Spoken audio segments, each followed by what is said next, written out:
You can tell that. 43 years old. Stream is still healthy. All right. Let's see what we got this week.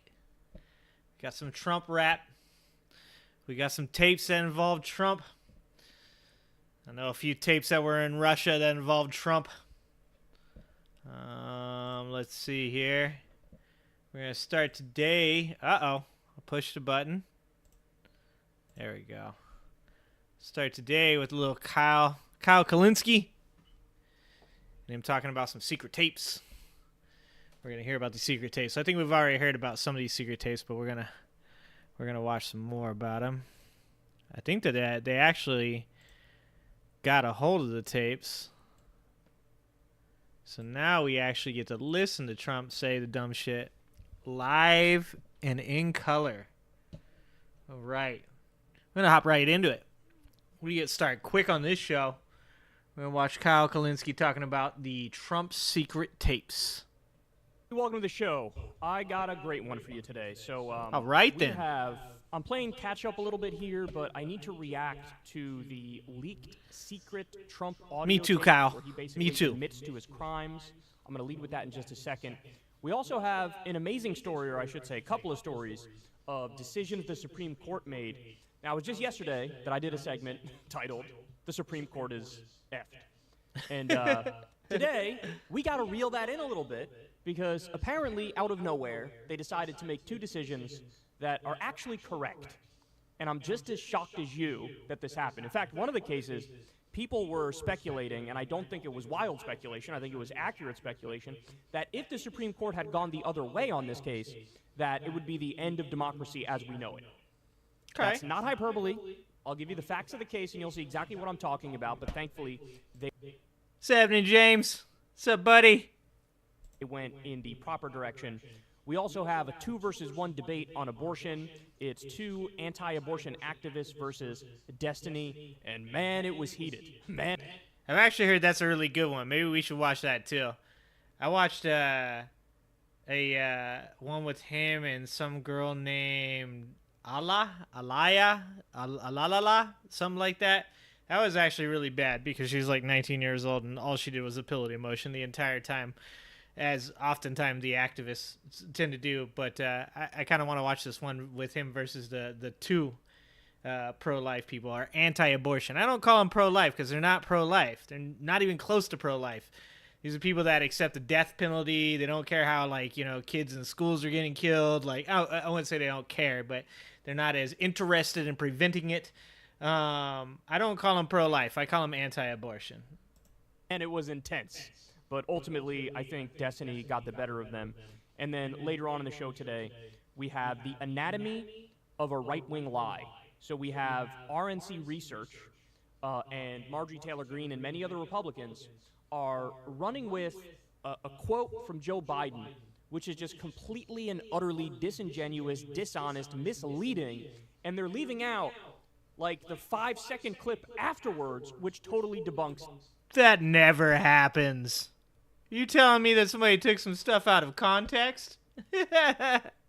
In today's world? Never. They're bogus claims. So we'll get into that and much, much more. All right, without further ado, let's go ahead and jump into it here. So, look, I'm a couple days late to this one here, but I wanted to react to the CNN got their hands on the Trump audio tape where he's basically admitting to committing crimes.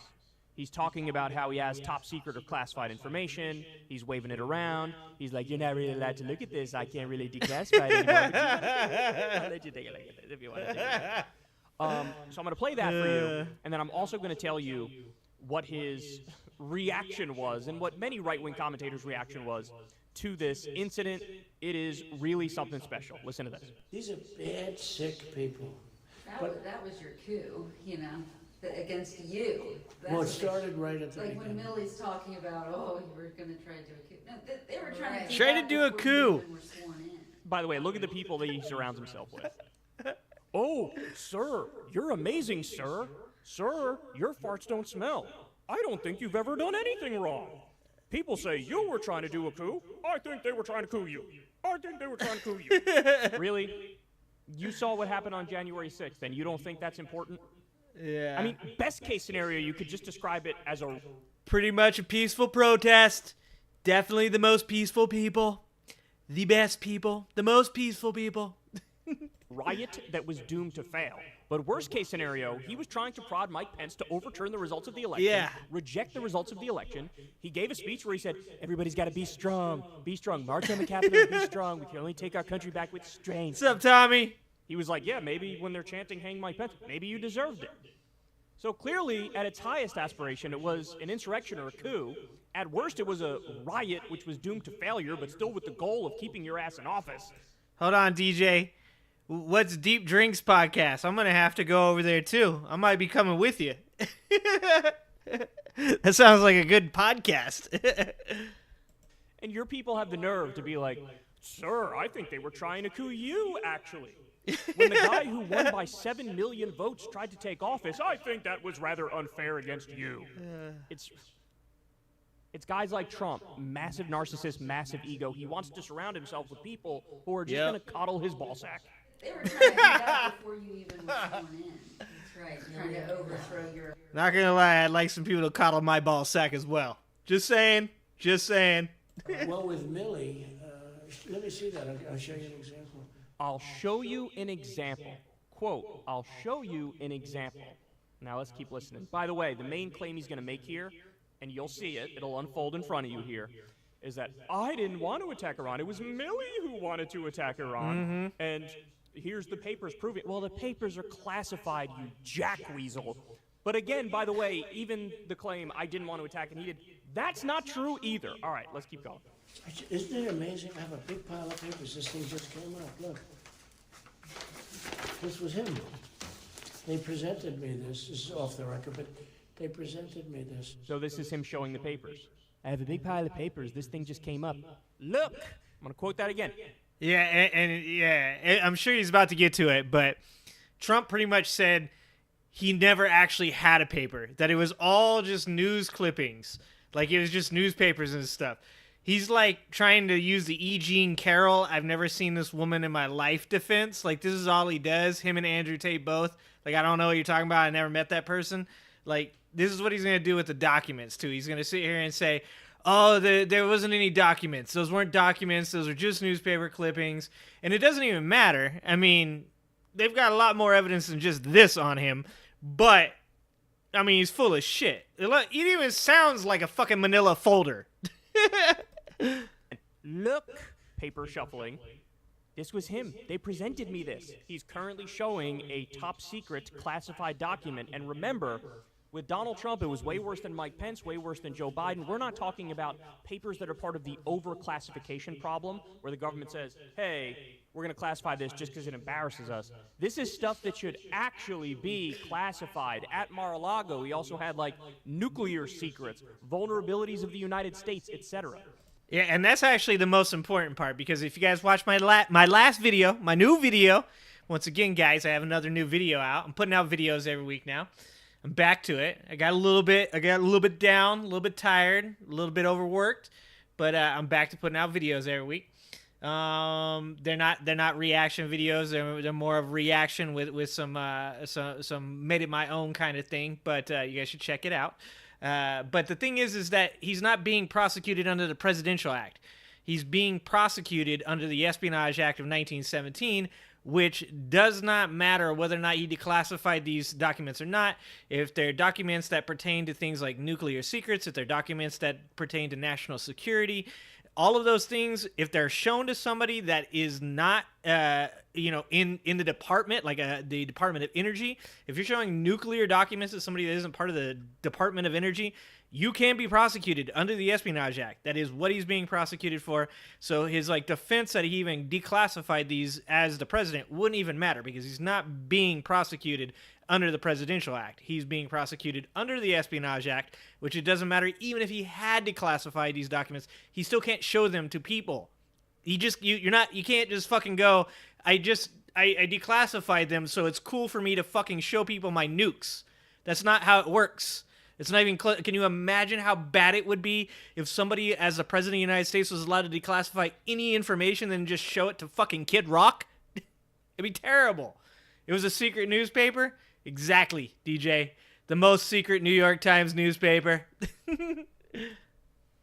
So this is serious stuff, and this is off the record.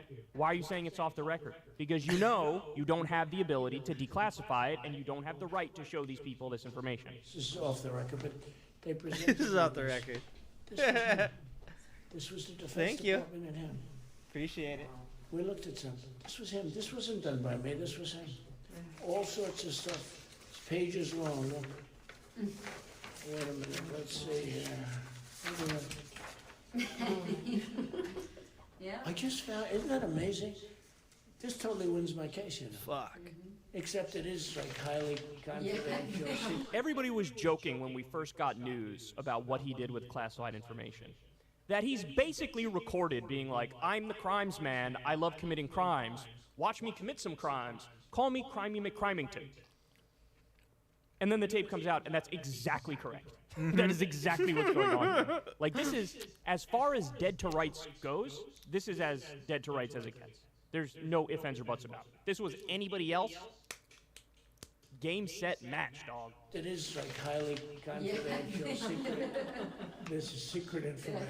But look at this. He said, Oh "This is my secret God. information." Look at this. Oh my God, man. This is a lot worse than it sounded even in the indictment, man. Like, in the indictment, it was bad enough. Like, this is worse than the indictment. Dude, he is 100%. I don't think he's nefarious. I don't think he's shady. I don't think he's, like, gonna sell these secrets to people. He's just a fucking moron. He's, like, 100% just wants to show it to people to prove how cool he is. He's like the fucking rich kid on the block. He doesn't have any friends, so the only way that he can make friends is by showing them his cool shit. He's like, come over to my house, I have a Nintendo. You attack, and Hillary would print that out all the time, you know. she'd send Private it, no, email. she'd send it to Anthony Weiner. Okay, I love this. They're Oh like, my "Oh, God. This is what crooked Hillary does. She would have printed that out and showed people. He's literally showing it to you right now, and you're not approved to declassify the top secret. He's doing the thing that you accuse. Dude, even in private, they can't help but bring up Hillary. These people are fucking obsessed with Hillary Clinton. Like, people all the time are like, Trump lives rent-free in your head. Dude, Hillary Clinton lives, like, in a fucking, like, 3-bedroom house in fucking Donald Trump's head. 100% she does. These guys can't stop talking about Hillary even when they're by themselves. Accuse Hillary of doing. Which, by the way, Hillary is guilty of a lot of that stuff. I think she should have been indicted. I think she should have been convicted. I think she should have been locked up. But so should Trump. But now it gets funny. I actually enjoy this tape for a number of reasons you'll see. She'd send it to Anthony Weiner, the pervert. She'd send this to Anthony Weiner, the pervert. Oh my He's God. funny. You got to give him that. He's a funny dude, man. By the way, isn't that incredible? Yeah. I was just saying, because we were talking about it, and you know, he said he wanted to attack Iran and what? He said it. Dude, so it is Iran. That's funny. Like, they redacted that in the indictment because they didn't want anybody to know about it. They don't want to know, you know, this information be released. That's crazy. They were literally talking about Iran. Wow. This was done by the military, given to me. I think we can probably, right? I don't know, we'll have to see, yeah, we'll have to try to Declassify figure out it. yeah. See, as president, I could have declassified it. Yeah. Now I can't. You know? Oh my God. As president, I could have declassified it. Now I can't. That cuts directly against everything he's been saying in his defense. I have the right, under the Presidential Records Act, I have the unilateral right to declassify anything I want to declassify, whether in office or out of office. Here, very soberly explains exactly what the law is. It is amazing. It really does go to show you, too, that, like, he knows he's lying. He knows he's full of it. Which, honestly, that was an open question. Usually when somebody's a pathological liar, you get the sense that they've even convinced themselves of their own line of BS. That's what happens with a lot of pathological liars. But with Trump, this was not that long ago. This was 2021, and he's accurately describing what the law is, and then now he says the opposite. So he knows every time he opens his mouth, he's full of it. He knows that. Man, this This is a damaging tape. Jesus. Yeah. No, I can't, but this is Yeah, classic. now we have a problem. Isn't that interesting? Yeah. It's so cool. I mean, it's Now so- we have a we problem. Holy shit. And you probably almost didn't believe me, but now you believe me. No, I believe It's incredible, right? No, Hey, bring some Cokes in, please. Dude, tell me he's not a large child. Like, he's showing people his stuff. He's like, let's get some caffeine. Let's have some sodas. Let's have a pop. Bring it in. Let's have some pizza. Let's order some pizzas. In the midst of his crimes. Bring some Cokes in, please. He is funny. I will always give him that. Right? Hey, bring some Cokes in, please. There you go. Now, by the way, the whole, like, if you're trying to be as kind as possible in interpreting this, like to steel man his argument, he's saying, they were lying about me. They were saying, I want to attack Iran, but I don't want to attack Iran. They wanted to attack Iran, and here's the papers that they presented me with for a plan to attack Iran. Now, the Pentagon draws up all kinds of plans about, I'm sure they have plans on invading some country you would have never imagined we'd ever have a beef with, right? Like, that's what they do. They have all these plans, it's all this contingency stuff. So that doesn't mean they necessarily wanted to attack Iran, number one. Number two, the idea he's like, I didn't want to attack, I never wanted to attack, it's them who wanted to do it. You did attack. You did. Remember when you murked Qasem Soleimani, a top Iranian commander who, by the way, was on the field fighting ISIS?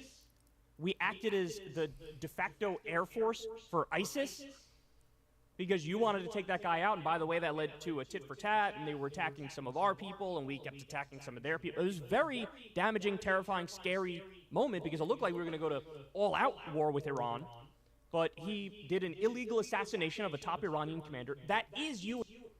Yeah, DJ, my wife is probably watching this video, so the burrito is very good. Very good, thank you. Amazing, probably the best burrito I've ever eaten before. Tremendous burrito. Amazing.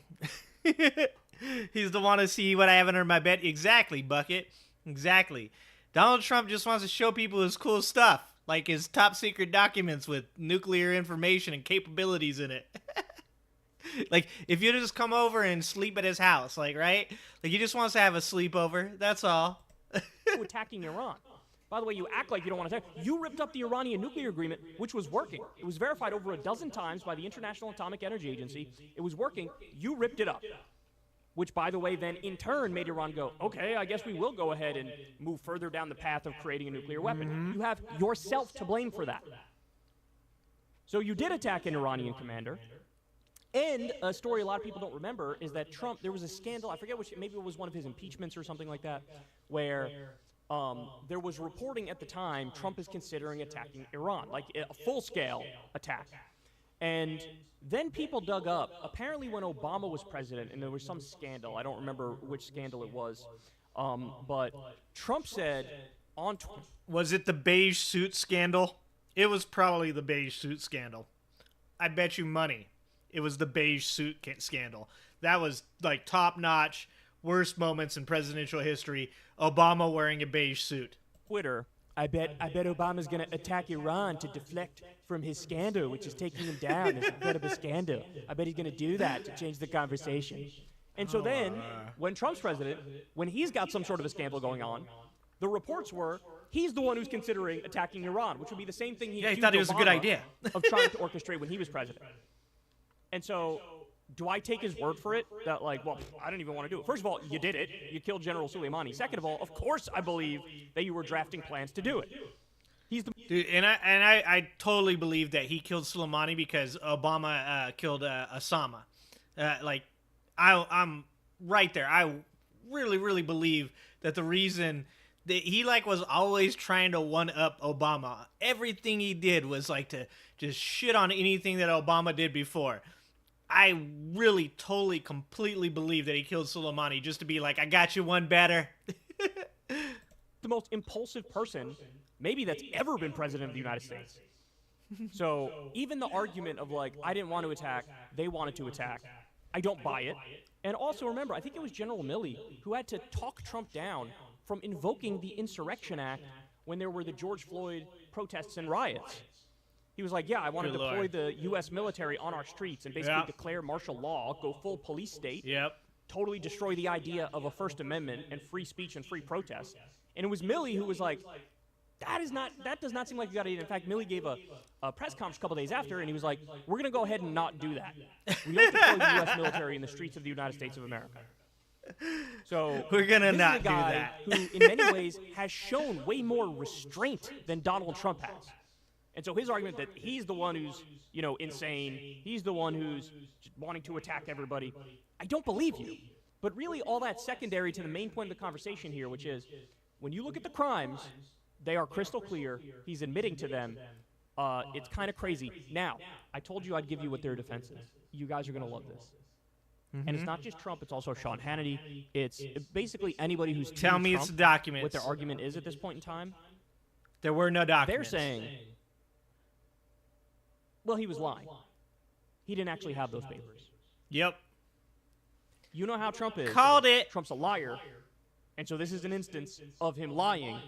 And so you can't really take his word for it that he had classified information and he was showing it to them. By the way, this specific document is one of the documents they can't find. They don't know where it is. Oh my God. Even after all the raids and all the attempts to ask him to give up all your classified, they don't know where this document is. But I'm not kidding when I say Trump's argument himself is like, it was bluster. It was bluster. I didn't even have this. They say they can't find it. He's like, I'm keeping this one. This is my favorite document. No one can have this document. It's all mine. I was a liar, and I'm a well-known liar, so how do you know I was telling the truth when I was saying I'm the crimes man and I'm committing crimes? It's amazing. It is amazing.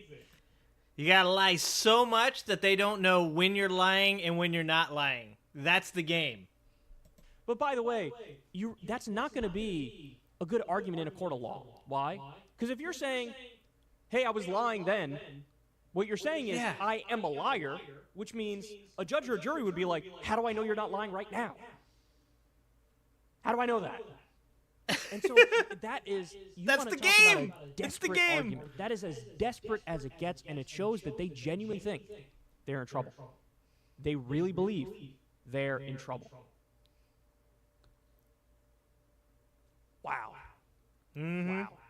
So look, I mean, again, I said it before, I'll say it again. If this was anybody else, it's game, set, match. It's a wrap. It's over. It's done. You're talking about spending time behind bars. It's that simple. Since it's Donald Trump, you literally just never know. It's a pro-Trump judge who has not recused herself.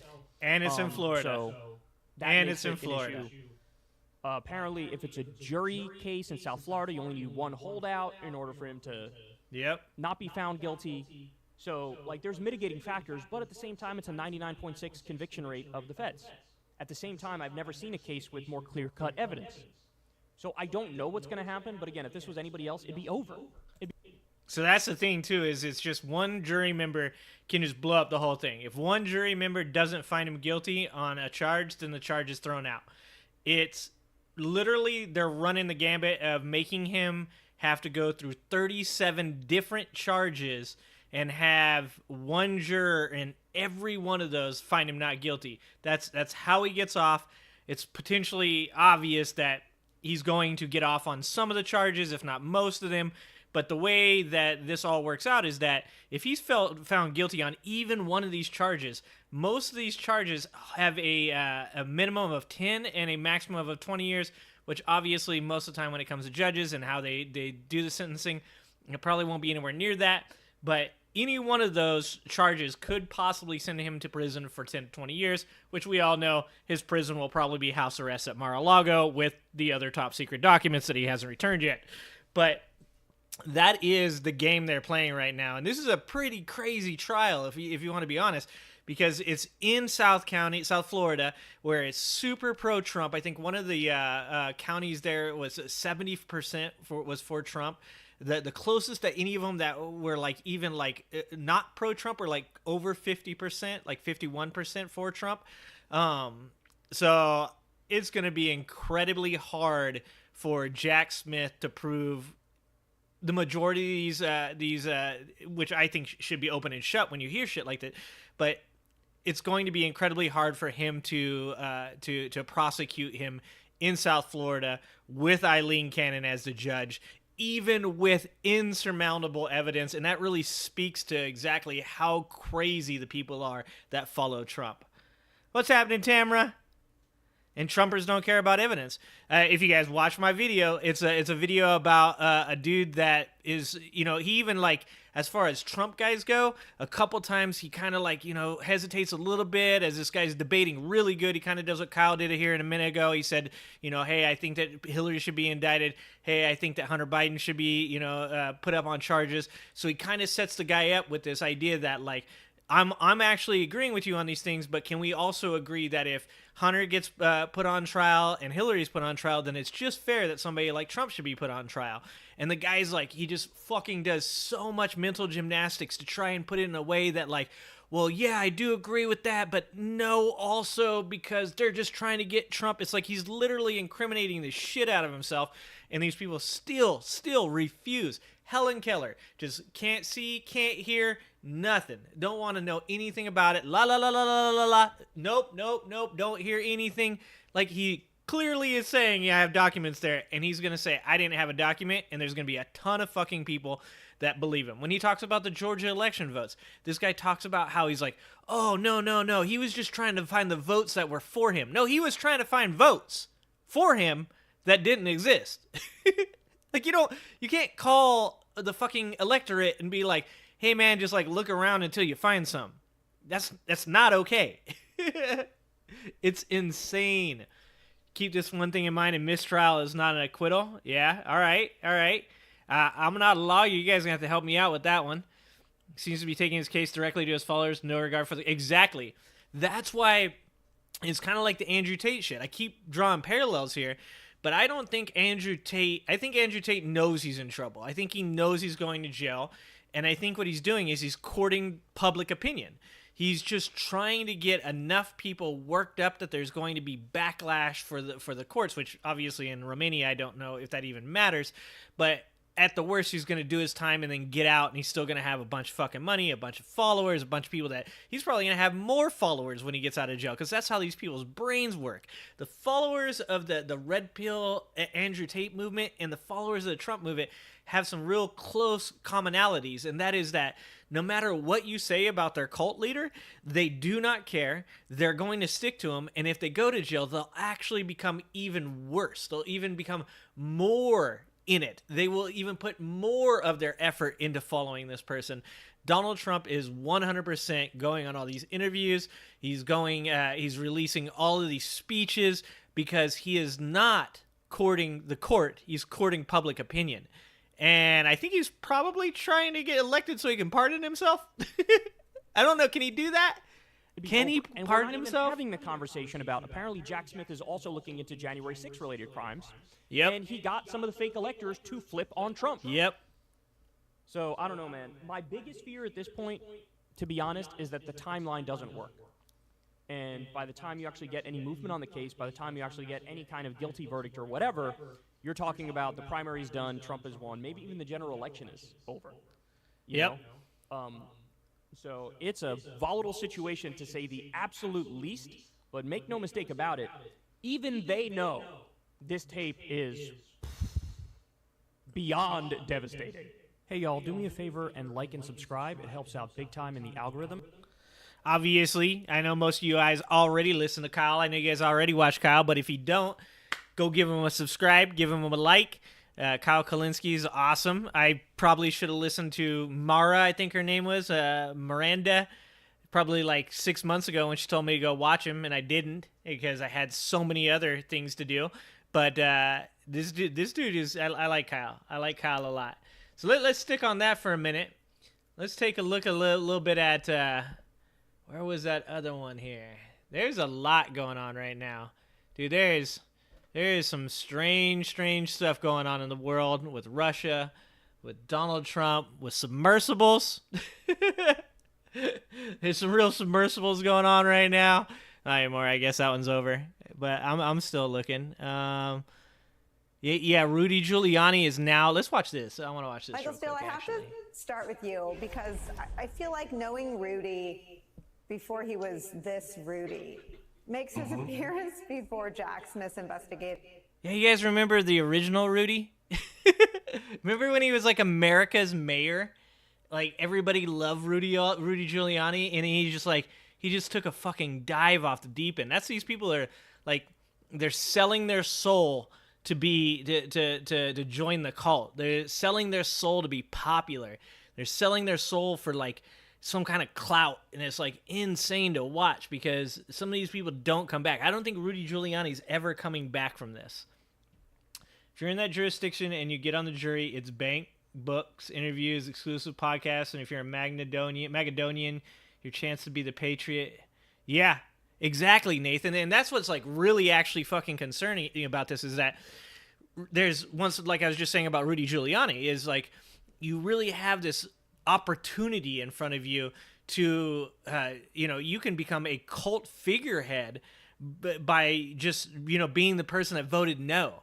And like we've gone away from this idea of like, like keep it under wraps, like we don't talk about it. Like, I mean, we've really gotten to a point now where it's like, go on TV, create a new podcast, create your own YouTube channel, and like make a ton of money off of whatever fame you can for as quickly as you can. And obviously it's just a huge grift on all sides. In the January 6th coup plot, very interesting. What do you surmise is going on here? Yeah, Rudy's kind of been this interesting cog in the wheel. That at once he goes out and seemingly is doing Trump's bidding and is saying all kinds of crazy, and then in other moments, you really wonder, okay, how deep is he in the roots of this thing? How much of a connection he has? And I think at the end of the day, you kind of realize that he was the guy that Trump sort of pushed out there. To sort of, put in place the cover, to give narrative, and certainly to give instruction to a lot of the various folks, as you saw in that video there, making that connection to Trump through Rudy to the various entities and players that the president wanted to touch but didn't want to necessarily have his fingerprints on. And that's the problem. You can't break that connection. All right, guys, I'm a little distracted here. You guys gonna help me out? Is that an anime picture? Does he have like a medal, some political stuff, and then an anime picture? Abraham Lincoln down here. This just seems out of like. Did his daughter sneak that in? Connection. Because Rudy's only in those rooms and saying those things because Trump has directed him to, and that's what the federal prosecutors want to get at. How are your instructions laid out to you? And when you said this, where did that come from? Because it does not marry up with some of the other things you were saying. Yeah, I mean, and I'm thinking of the Rudy Giuliani who becomes the only Trump surrogate who's willing to go on the Sunday shows after the Access Hollywood tape comes out. Ryan's just trying to flip the ticket and put pens at the top. I don't think that's going to happen. There's way too many people riding on his coattails. Like right now, he's got a ton of people that are willing to come out and say that stuff because they see the dollar signs. I don't know if Rudy Giuliani is going to be last man standing. Possibly. But I think there's still so many people that see the potential for money because they're seeing a man who gets put on trial over and over again that seems to not give a shit whether or not he's found guilty. And these people are probably extremely attracted to that. Chris Christie, zooming back to New Jersey, refuses to go on the Sunday shows. Nobody else wants to touch it. Rudy Giuliani says, take me, I'll do it. I'll defend grabbing women in the bleep. It's like he waited for this job the whole time, Michael Steele, and he wasn't invited. He wasn't with the cool kids on election night. He becomes Trump's coup implementer by default. Because he's the only one who will do exactly what you just said. He's the guy who's going to go out and defend the indefensible. And while others are scattering to the four winds, Rudy's in the room going, dude, how many lawyers has Trump lost? Like, that's got to be a record, right? I mean, I don't know enough about politicians and their, like, how many lawyers they've had. But I'm going to guess, like, Hillary Clinton's probably had, like, maybe, like, a couple lawyers. She might even have, like, the same lawyers she's had, like, the whole time. Like, Biden probably has the same lawyer. Like, Do you think that these guys, like, lawyers quit as often as Donald Trump's do? Because, sweet Jesus, didn't he have three lawyers going into the indictment, this latest one in Miami, and all three of them quit? I mean, wasn't there, like, a fourth one that quit? I'm pretty sure that dude, Nada, that is Donald Trump's body man, if I'm saying that right, his lawyer just quit because of some financial questions with Nada. Like he wasn't paying him or something like that. Like, dude, I'd be super concerned if I was going on trial and all my lawyers kept quitting. That would scare the shit out of me. Put me in, coach. I'll do it. What do you want me to say? And how many times do you want me to say it? To whom do you want me to say it? And whether he's sweating, motor oil or not, the reality of it he is, brought it back. Rudy's going to be that guy that Trump comes to rely on when everyone else scatters. So his role, by default, becomes much more important because he also becomes almost a sort of a keeper of what Trump is thinking. He becomes a keeper of what. Oh, I'd hate to be that person. Behind the words that he's sharing when he's in that room and he's telling people why they're so important. Well, the federal prosecutors want to know what's the backstory there. We want to know why was this important for you to tell these people this particular thing? Why did you go to the Four Seasons parking lot to say and do what you did there? And a lot of that narrative you're not necessarily going to get from the Reince Priebus's and others who were like, I don't know. Rudy was the guy who was like, yeah, tell me and I'll go do it. Wow. Yeah. Harry Littman, what does it mean that his folks... You think he just doesn't have anything left? You think Rudy realizes that he's just fucked? Like, he thinks that, there's no one's going to... Okay, someone's going to vote for him. Obviously, there's people that voted for Trump, so that can't be true, right? Like, he's got to think that there's still something. Is this just easier than being a politician to just be, like, Trump's mouthpiece, to be his, like, best buddy? Like, is it just easier to do that? Is he hoping for a place in the cult? Is he hoping to be part of the harem? I don't know. Maybe. It's just, it seems to me like he doesn't have anything else left. Like, I even read something, I think, like, his own daughter, like, disowned him. Like, I just can't understand why or how... Unless he's like bipolar, he went from being America's governor or America's mayor, whatever the fuck he was, to being just like kind of Trump's mouthpiece now that sweats motor oil. Are saying he went in, quote, entirely voluntarily. I think it's dissembling at best. So first, Giuliani's waist deep in everything after the election, but he is neck deep in the false electors. He and Trump together badger Rusty Bowers. He goes down to Georgia and tells a whole pack of... Dude, Bucket, these people are 100% savage. They are loving this shit, like, way too much. lies. And he is exactly where Smith is otherwise in the investigation, talking to Raffensperger and the like. Here's what it means. He's gone in with a proffer. That means he has given information, but under circumstances where they won't hold it against him. They'll just evaluate whether they want him. Want him for what? Give him immunity or an easy deal, and then what's he giving in exchange has to be information about Donald Trump. So this the proffer, yes, he doesn't have to do it. You can call it voluntary in that way, but don't think that he's like a good citizen just finally getting this all off his chest. He's trying to cut a deal, and he knows the time is very short. You guys think he's gonna flip on Trump?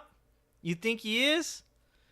Yeah, Nathan, I think you're right. It's all he has left, man. I think he pot committed. I think he went so hard thinking that Donald Trump was gonna beat Joe Biden. Like, I don't think he thought. I don't think he thought about it long enough. But do you think he'll flip? You think he'd flip on Donald Trump? Because everybody does. Like, once again, like, how many people out there, how many politicians exist that have the track record that Trump does when it comes to the people that he employed? Like, how many people have flipped on Donald Trump and now hate Donald Trump that have worked for him? How many people were with Donald Trump and ended up going to prison? How many people went to prison and now hate Donald Trump? We should create a Venn diagram out of those three things. Just see who falls directly in the middle. It would be crazy if Rudy Giuliani flipped. This is like some soap opera shit that's going on right now, except for, you know, there's like nuclear codes at stake. It's also a really nice chair in the background there. Those are nice chairs. Those are like $1,200 chairs, I think. I got one for free. I don't want to tell you guys I didn't steal it or anything, but I got it for free. Constitution contains no reference to presidents pardoning themselves. The Constitutional Congress tried to narrow those powers, but even with James Madison's support, it failed to pass. No shit, huh? Well then, there's a lot. You know that as far as this trial goes, as far as taking stuff home or disclosing classified information, George Bush actually gave classified information to a reporter in an interview once during his presidency, or maybe a little bit after his presidency. And that's the closest it's ever came to being on trial for the Presidential Elections Act. And that's actually why I think that Jack Smith decided not to go that route, because there is no precedent that has been set as far as the Presidential Act. And that's why it's super important that, and I don't know if Donald Trump gets this or he's just, you know, acting as though he doesn't, that it doesn't matter whether or not he declassified them or not, because those nuclear, when it pertains to yield, when it pertains to what we have, what foreign countries have, like, you can't disclose those even if you declassify them. Like I said, you know how fucking crazy that would be if a president could declassify any information that he wanted? I mean, that's what we all hoped he was going to do with, like, the JFK shit, right? Like, we were like, he's going to declassify it. He probably can't. He probably literally couldn't, or he would have. Come on, Trump is the pick-me kid. He's like, please come to my sleepover. If he could have... That's why I know there's no fucking aliens, man. That's why I know. Because if there was aliens, Donald Trump would have, on his way out, told everybody about it. You don't think that Donald Trump... Maybe that'll be his Trump card. Will be, he's like, guys, I know about the aliens. Don't let him take me. Don't let him take me, guys. You guys want to know about the aliens? You better keep me out of jail. It's possible. Did Rudy ever get paid for his work? I want to make a joke, but it's not okay. It involves fellatio. Let's just say that. We should watch that Borat clip. We should watch that Borat clip with Rudy Giuliani, because that shit was hilarious. Harry Littman, let me play that sound you just alluded to. Rusty Bowers describing Rudy's role in the Arizona plot. My recollection, he said, we've got lots of theories, we just don't have the evidence. Damn, if you asked me to say, if you were like, what do you think Rusty Bowers looks like? I could have called it. That's exactly what I would have said somebody named Rusty Bowers looks like. And I don't know if that was a gaffe, or maybe he didn't think through what he said, but both myself and others in my group, the three in my group and my council, both remembered that specifically, and afterwards we kind of laughed about it. Oh, shit. Oh, shit. I mean, this is I don't know if he meant to do this. I'm pretty sure he didn't, Harry. But he just summed up Rudy Giuliani. I don't know if it was a gaffe. I don't know if he meant to do it, but we walked away and we laughed. You know, part joke, part court jester, but... Also low-key savage. Also low-key savage, man. He flirted with criminal exposure for the duration of the Trump presidency. Probably the closest he inched was during the first impeachment for his role in sort of running an off-book U.S. foreign policy that involved maligning and defaming Marie Yovanovitch. But in this one, it is very clear that information is being assembled about the illegal fake electors plot. And I wonder, Harry, if you were making sort of a guess, how you would stitch together a voluntary meeting that comes in the wake of Pence and Meadows already testifying before the grand jury. Yeah, so really important that Pence and Meadows have. It seems to me in the last couple weeks that Smith has made very meticulous use of the electors themselves. Dude, Jack Smith's kind of a badass, dude. Like, they're gonna have to make a movie about this dude if this shit goes down. I gotta admit, like, I am impressed. This dude, he is patient. He is methodical. Eileen Cannon, you know, she ran that. She jumped out and surprised everybody by making the trial more expedient, moving it to August. And Jack Smith didn't even blink, dude. He was just kind of like, yeah, all right, we can do that. We'll make that happen. Like, this dude's kind of a badass. including one in Nevada who supposedly spoke to Trump personally. And now he has jumped the divide, and he is in the circle. I mean, Giuliani is one arm's length away from Trump. So if he's looking to make a That's sort not of a good place to be discreet, right now. false electors case, and we've been thinking this for some time, and it's been my surmise, he is really close, because you're not going to call Trump in, so he's really in the final circle, as it were, that starts in the hinterlands with false electors and ends up in the Oval Office with the former president. Oh, man. Oh, Rudy, you've fallen so far, buddy. I wonder if it's on here. Let's just look for it real quick. I gotta go. What was the video? New quiz? revelations about the armed up. We want to look at the Russian stuff. You guys know that I called this shit on last week's live stream, right? Like I said, Prigozhin was setting himself up to do a coup. Like that's what everybody says now, right? Like that's the terminology now is do a coup. Like I set this shit up. I said it last week. You can look at it. I said he is setting himself up to attempt to take power in Russia. I called it. I need some kind. I need like a pat on the back for that or something. Let's see if that Borat clip is on here. Rudy Giuliani scene. Yeah, here it is.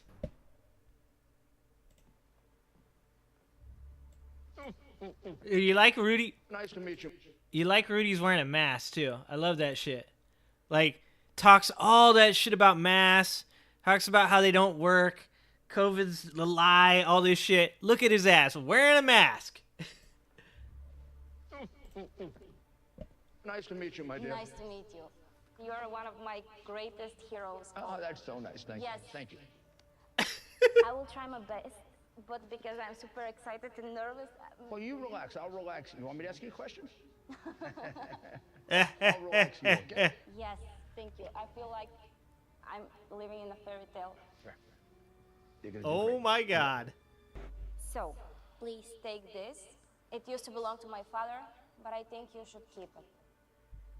Oh my God, that's wonderful that you gave this to me. So, well, thank you, my dear. A little bit about China. As Holy Minister for shit. National Security, what do you think we can do going forward to prevent this from happening again? Well, China manufactured the virus and let it out. And they deliberately spread it all around the world. I don't think anybody was eating bats. Yeah. He might be right. Okay. Oh no. All right, guys. I don't think I'll... I can't say too much of, but I mean,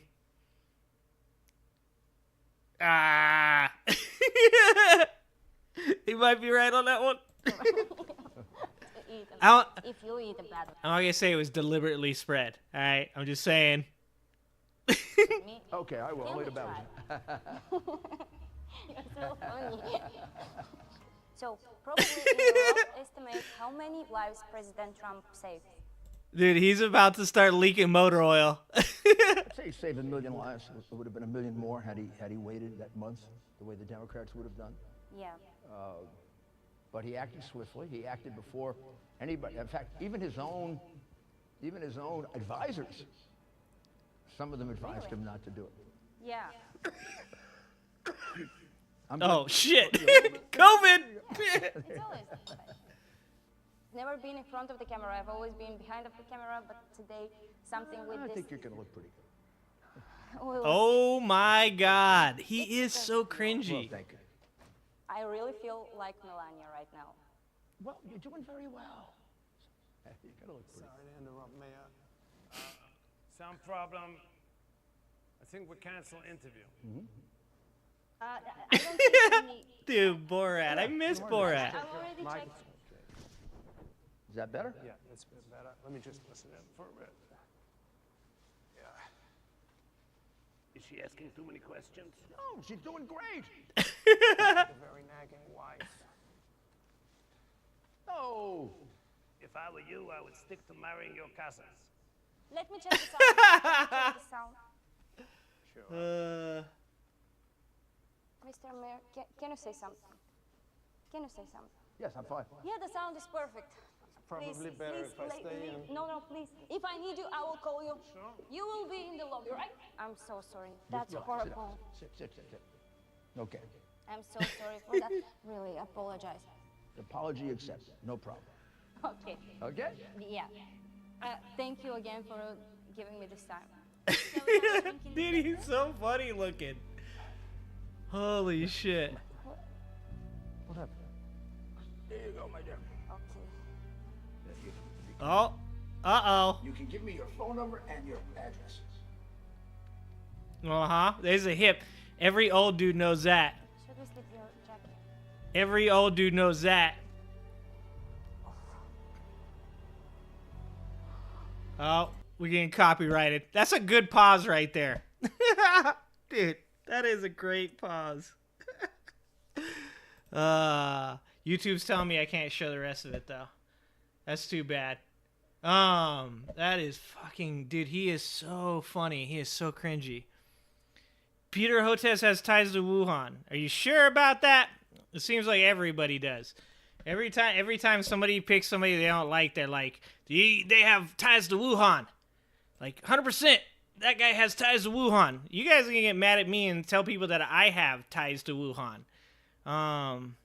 New Hampshire police arrested transgender state representative Stacey Marie Lawton for distributing child sex abuse images. See, the funny thing is like people have to throw in that they're transgender.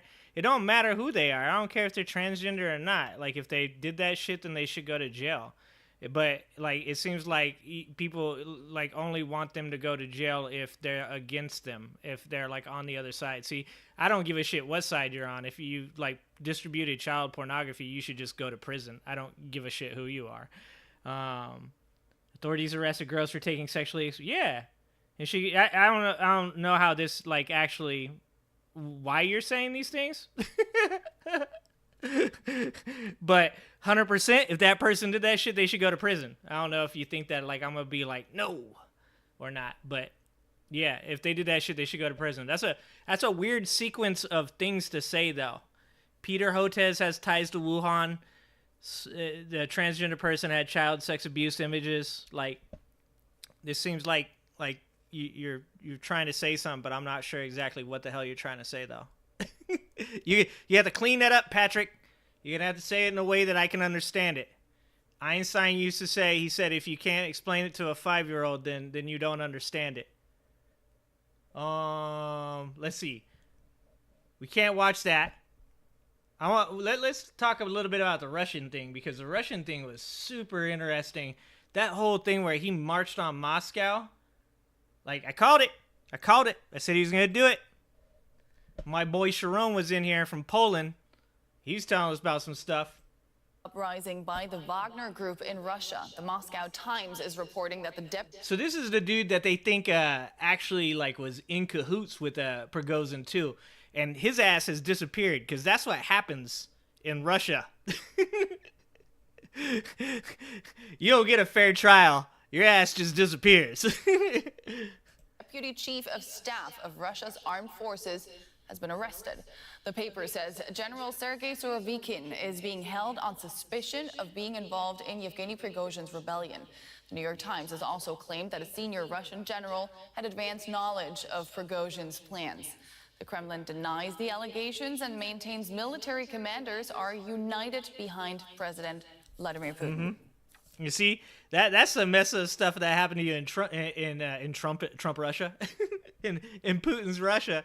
I don't know what happens to you in Trump's Russia, but in Putin's Russia, okay, in Putin's Russia, your ass disappears, and then they tell everybody that you didn't disappear. No, he's fine. He's still working. No big deal. No big deal. He's the Russian Dr. Evil. He does look a little bit like him. I wonder if he has a mini-me. I know, the coup failed in just one day. I know, that was kind of a weak coup, to be honest with you. I don't know. I did call it, but I'm also sad because I called it, but then it lasted like a day. And then dude, like, come on, you get cold feet. You trying to do a coup on Vladimir Putin? You get cold feet too. You can't tell me, Patrick, that you wouldn't get cold feet marching on Moscow with Vladimir Putin waiting for you.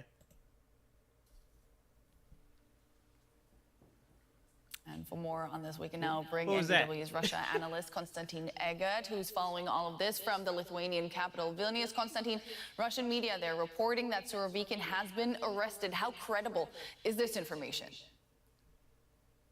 Well, I think, Nicole, it's been more or less now confirmed by very respectable media, although initial signals came from different sorts of Telegram channels. Also, there are suspicions that Mr. Surovikin's deputy is also arrested. And if it is indeed so, we will know it quite soon, because you cannot basically hide the arrest of deputy commander of the operation in Ukraine, commander... I'm pretty sure they can. You see, when you have total control of the media and you can make people disappear, I think you can do that. Of the Russian airspace forces, hero of Russia, and I have to add, someone who earned this sobriquet. Dude, he is totally Dr. of Evil. Syria. Surovikin was very, very instrumental in helping Putin prop up the Assad regime in Syria. All right, Patrick, you gotta help me out, man. $6 billion accounting error, like from who though? Like you gotta give me more information than that. I don't like to type either. That's why I have a show where I talk. I fucking hate typing too, but you gotta give me more information than just $6 billion accounting error announced. What am I supposed to do with that, Patrick? Did CIA fund the coup? Well, come on, man. Like everything can't be a conspiracy theory, can it? I mean, we can make it one. But I mean, yeah, shit's deep. I'm not gonna say it isn't. But was it the CIA? I don't know. Joe Biden says that they didn't do it. Prigozhin is now in Belarus. Yeah, I know. Like that's some weird stuff, because you know that Prigozhin, his military is actually funded by Russia, right? The Wagner Group. It's funded by the Russian government, and he has.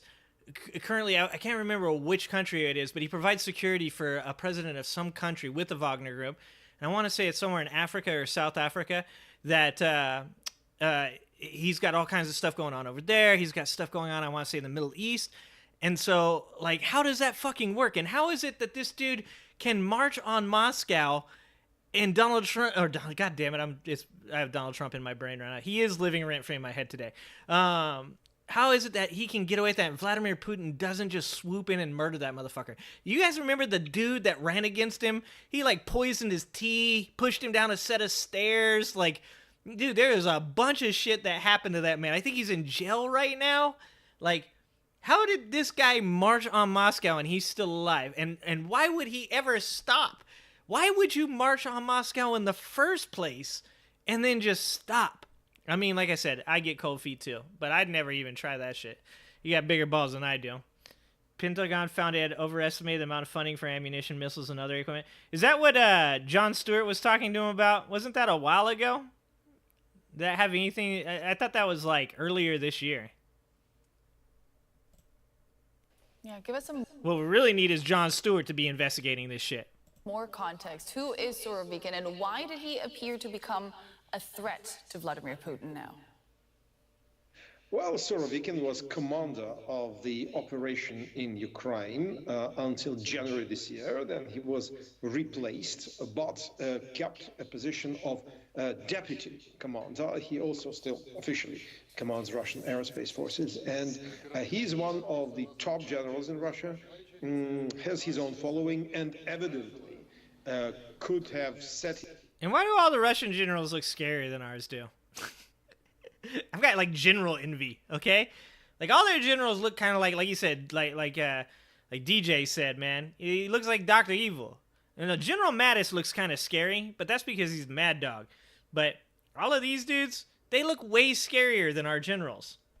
His sides easily on the post of Chief of General Staff or even Defense Minister. That was kind of his level, if you wish. Surovikin appeared suddenly during Prigozhin's uprising on Saturday in a video posted on one of the Telegram channels, visibly distressed. Well, visibly, I would suspect that he was... He knew he was about to disappear. Just say it. He knew that shit.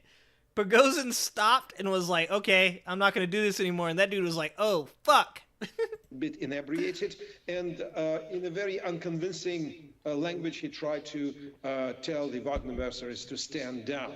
He looked frightened, and to me, as to quite a few intelligence analysts I spoke to here in Vilnius, it looked a bit like a hostage video. Then he disappeared from sight, although one has to say it's his Air Force that actually that bombarded the Wagner mercenaries. Then suddenly we hear that he has been arrested, and according to the reports we've seen in the Wall Street Journal and New York Times, Surovikin was in the know about Prigozhin's mutiny. Now it is, if it is so indeed, then it seems if he is arrested, then, I mean... Dude, look at that dude. That guy looks like a demon, bro. Like, and that's a caterer? A Russian caterer looks like that? We have fallen far. We have no chance against these people. Look at that scary motherfucker. That guy just serves you a nice dinner roll with some hot butter.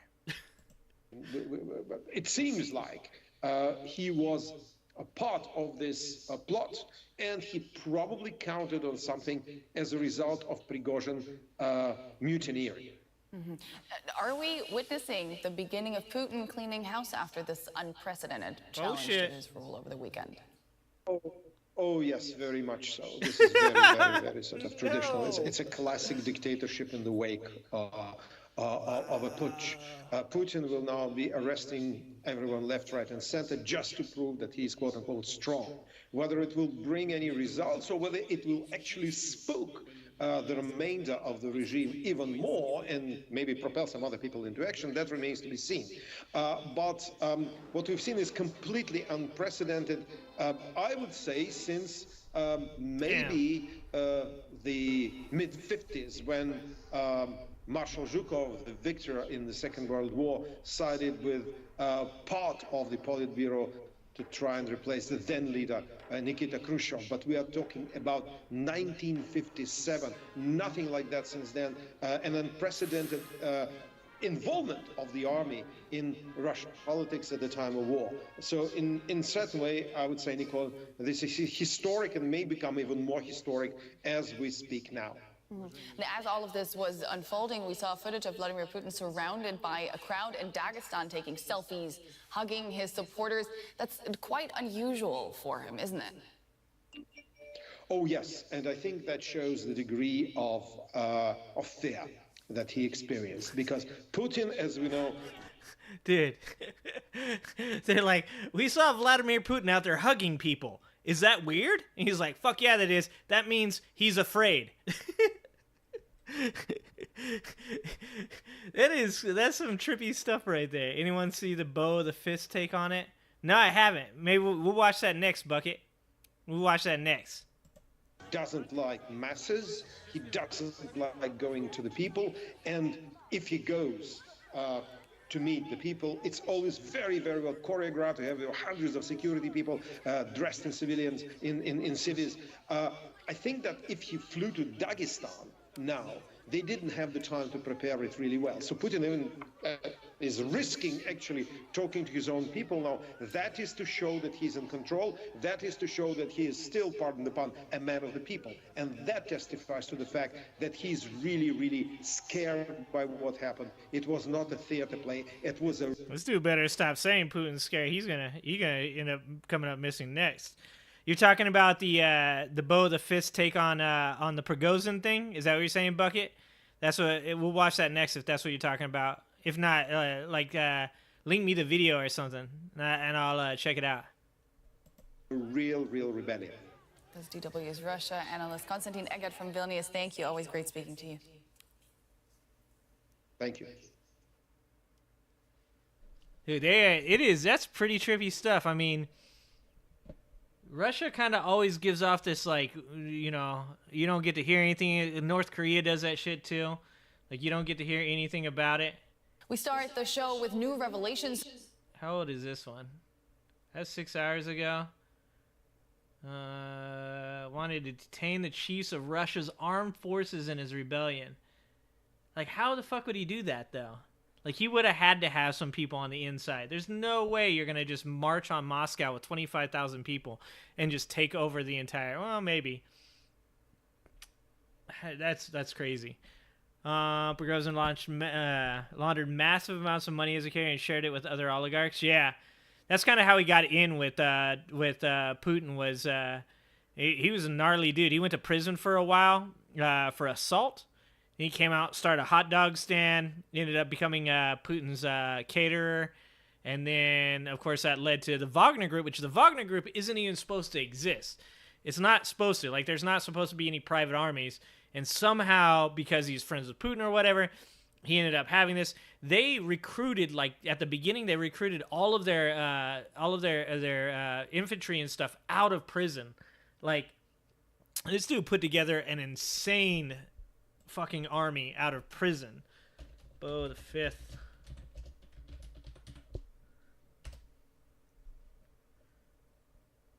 Oh, here we go. Is this one you're talking about? He just posted one. Let's check out this one. Well, howdy there, Internet people. It's Bo again. So, dude, I love this dude. That shirt, man. That shirt right there. I love that shirt. today we are going to talk about our man in the Kremlin. We're going to talk about Putin and the situation he finds himself in. A whole lot of people are asking what's going to happen. How at risk is he?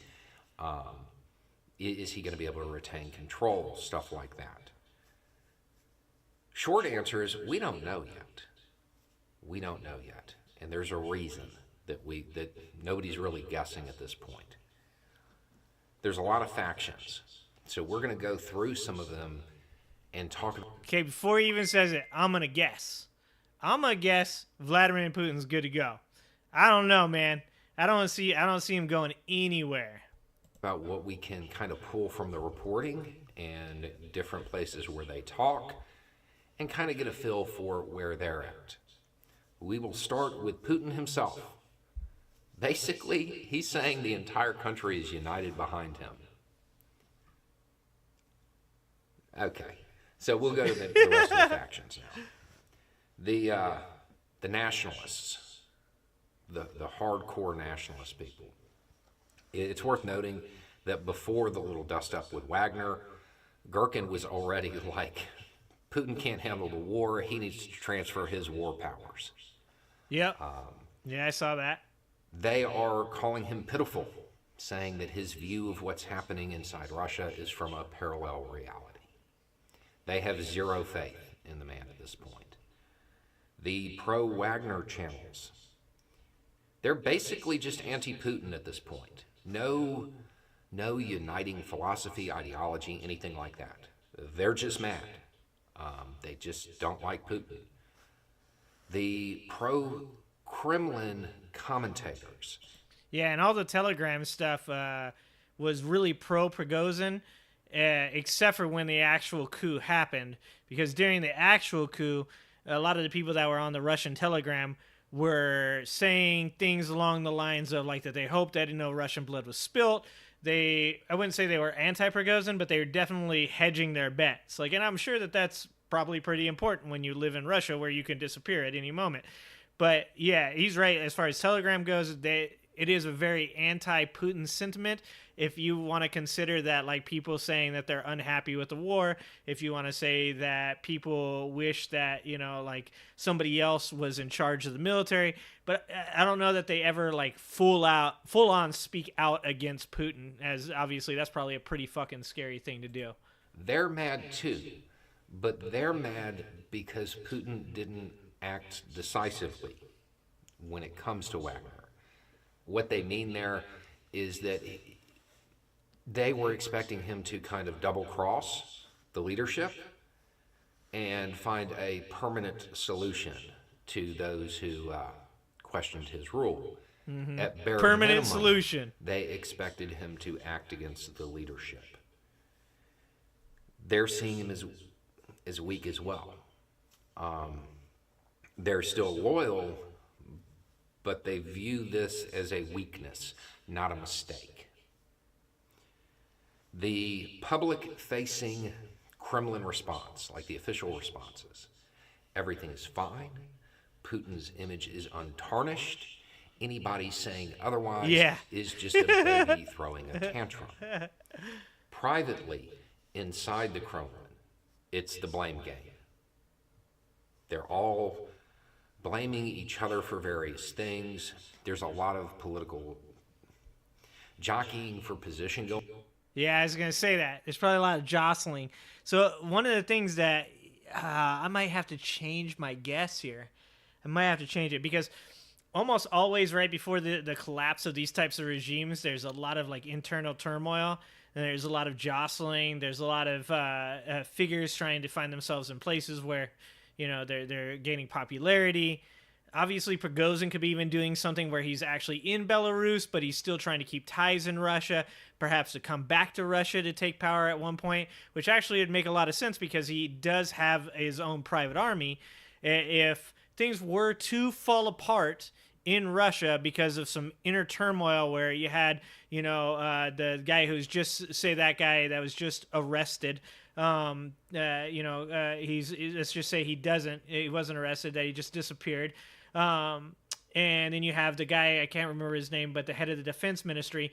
You have those guys start fighting. You have Putin's area start fighting. And then somebody like Prigozhin could swoop in there with his army, which is a well-trained, well-respected army that supposedly was doing more work than anybody else in Russia's army was doing in the Ukraine fight, more positive work. He swoops in there. He could pretty much take advantage of that situation and find himself in power pretty quickly. Going on, a lot of palaces. Even as what James is saying there with the fact that he laundered massive amounts of money for him, I mean, that's even setting it up for a basis of him doing that. Like, if he's got the right connections going in there, then, you know, he could easily swoop in and take power. Intrigue. This is normal. It's always occurring in the background, but right now it's really intense because they're expecting personnel changes. That's it. That's what we know. Is Putin at risk? Yeah. But it would require multiple factions kind of working out a deal. If they don't unify, he might actually be able to stay in power. Yeah. But the reality is at this point, Putin is having to walk around a whole lot and tell everybody he's the king. If you're the king, you don't have to tell people. Exactly. Yeah. And he's doing that a whole lot lately. This is the reason nobody really wants to kind of say what's going to happen. There's too many variables at this point. I mean, I can't even guess. There are multiple options. You could see the nationalists siding with Wagner. You could see the nationalists siding with the pro-Kremlin commentators. There's a lot of overlap between these groups that could form larger groups large enough to get Swan Lake on the air. One of the questions that came in that I definitely want to address, would it be better for Russia or for the... Okay, Redonk. We don't talk about my ginger brethren like that, bud. That's not acceptable. We don't talk about the gingers in the stream as though they live in basements or as though they run their YouTube channels out of basements. That's not how we roll. We will need to put some respect on the bow of the fist name. The West, if the boss of Wagner had succeeded in taking control of Russia. No, absolutely not. The boss of Wagner, don't think that just because he is losing his loyalty to Putin, that he's a good guy. He's not. He's not. He is not somebody that... Yeah, once again, a real good point there. Here's the thing that this journalist said the other day. I was listening to them talk about this, and he said the West shouldn't be rooting for Putin to lose because there are no pro-West elements in the Russian government anymore. There are no liberal-friendly elements in the Russian government. And what he said is Putin is probably the most pro-West person in the government. And that's obviously saying something, as he is definitely pretty far from being pro-West. So his point being is Russia hasn't seen destabilization, except for obviously an American-funded destabilization when the Soviet Union broke apart. And at that time, when that happened, all of the nuclear weapons that were in the Ukraine, I think there was some in Crimea, were taken from those outlier countries and taken to Russia to be held. And that was all actually funded by the United States of America. That's not a conspiracy theory. That's actually well documented. And now all of that control of those nuclear weapons are now in Russia. So somebody like Prigozhin, who's not a good person, like you said, anybody that's like, yay, like this is good. Like it's not good. It's just interesting. You know, it's we could be on the brink of a real world war, a real nuclear war a lot sooner if Putin is actually taken out of power. Putin being Putin, he seems as though at least he has some kind of professionalism. He has some kind of idea of what exactly is at stake. But you start having a bunch of oligarchs that just want power for themselves, jostling each other over a nuclear weapon catch, and this could get pretty bad pretty quickly. You would want in control of a strategic arsenal. But the good news about that is, generally speaking, the person who wields the knife doesn't sit on the throne there. Thank you, James. Thank you, James. Put some respect on his name, Redonk. Put some respect on his name. So even if something was to happen and he was the person ultimately seen as being responsible for removing Putin, he probably wouldn't be in charge anyway. It's happened, but generally speaking, that's not what occurs. Somebody else who is aligned with him would actually take power. But somebody aligned with him would be that bad, you know, would be just as bad. Yep. As far as, would it be better for the West? No, it wouldn't. No. I mean, besides that, where would Republicans get their talking points from?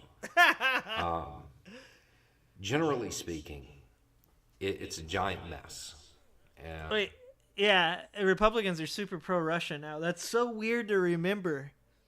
That's so weird. Like, this whole thing has flipped so hard now, it's hard to keep up. But I forgot, now it's like Republicans are pro-Russia. That's a very strange sentiment. And a whole lot of stuff was stirred up, and everybody has to wait for it to kind of flow back down to the bottom and see where it lands. He really could pull it out.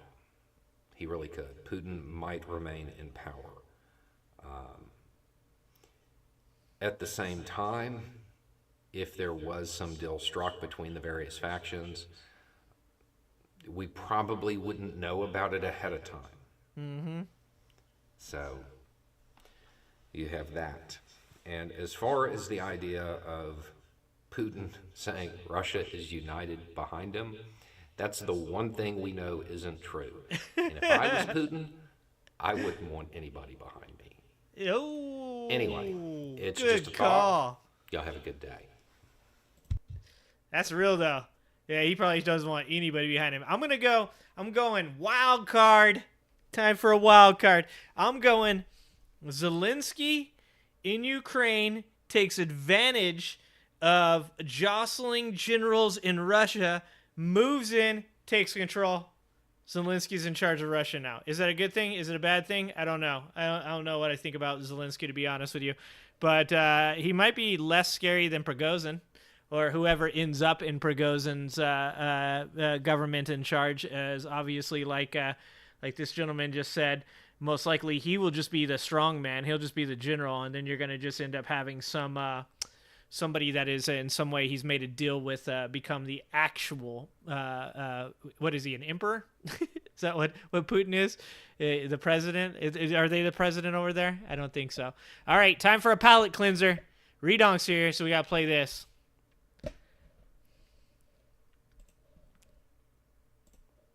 May I kick a little something for the G and make a few ends as I breeze through 2 in the morning and the party still jumping cause my mama ain't home. I got bitches in the living room getting it on and they ain't leaving till 6 in the morning. So what you wanna do? Shit, I got a pocket full of ruffles and my homeboys do too. Sorry, I saw that and I thought you guys had to watch it. It's fucking amazing. Dude, Rin's amazing too. Let's see what we got here. Let's watch a little bit more, because this is some interesting stuff, man. You don't think it's a common Caucasian Christian commonality that brings the Republicans to Russia? You know, what do they call it? The God gene? I think that they all believe that they all, like, share the God gene or some stupid shit like that.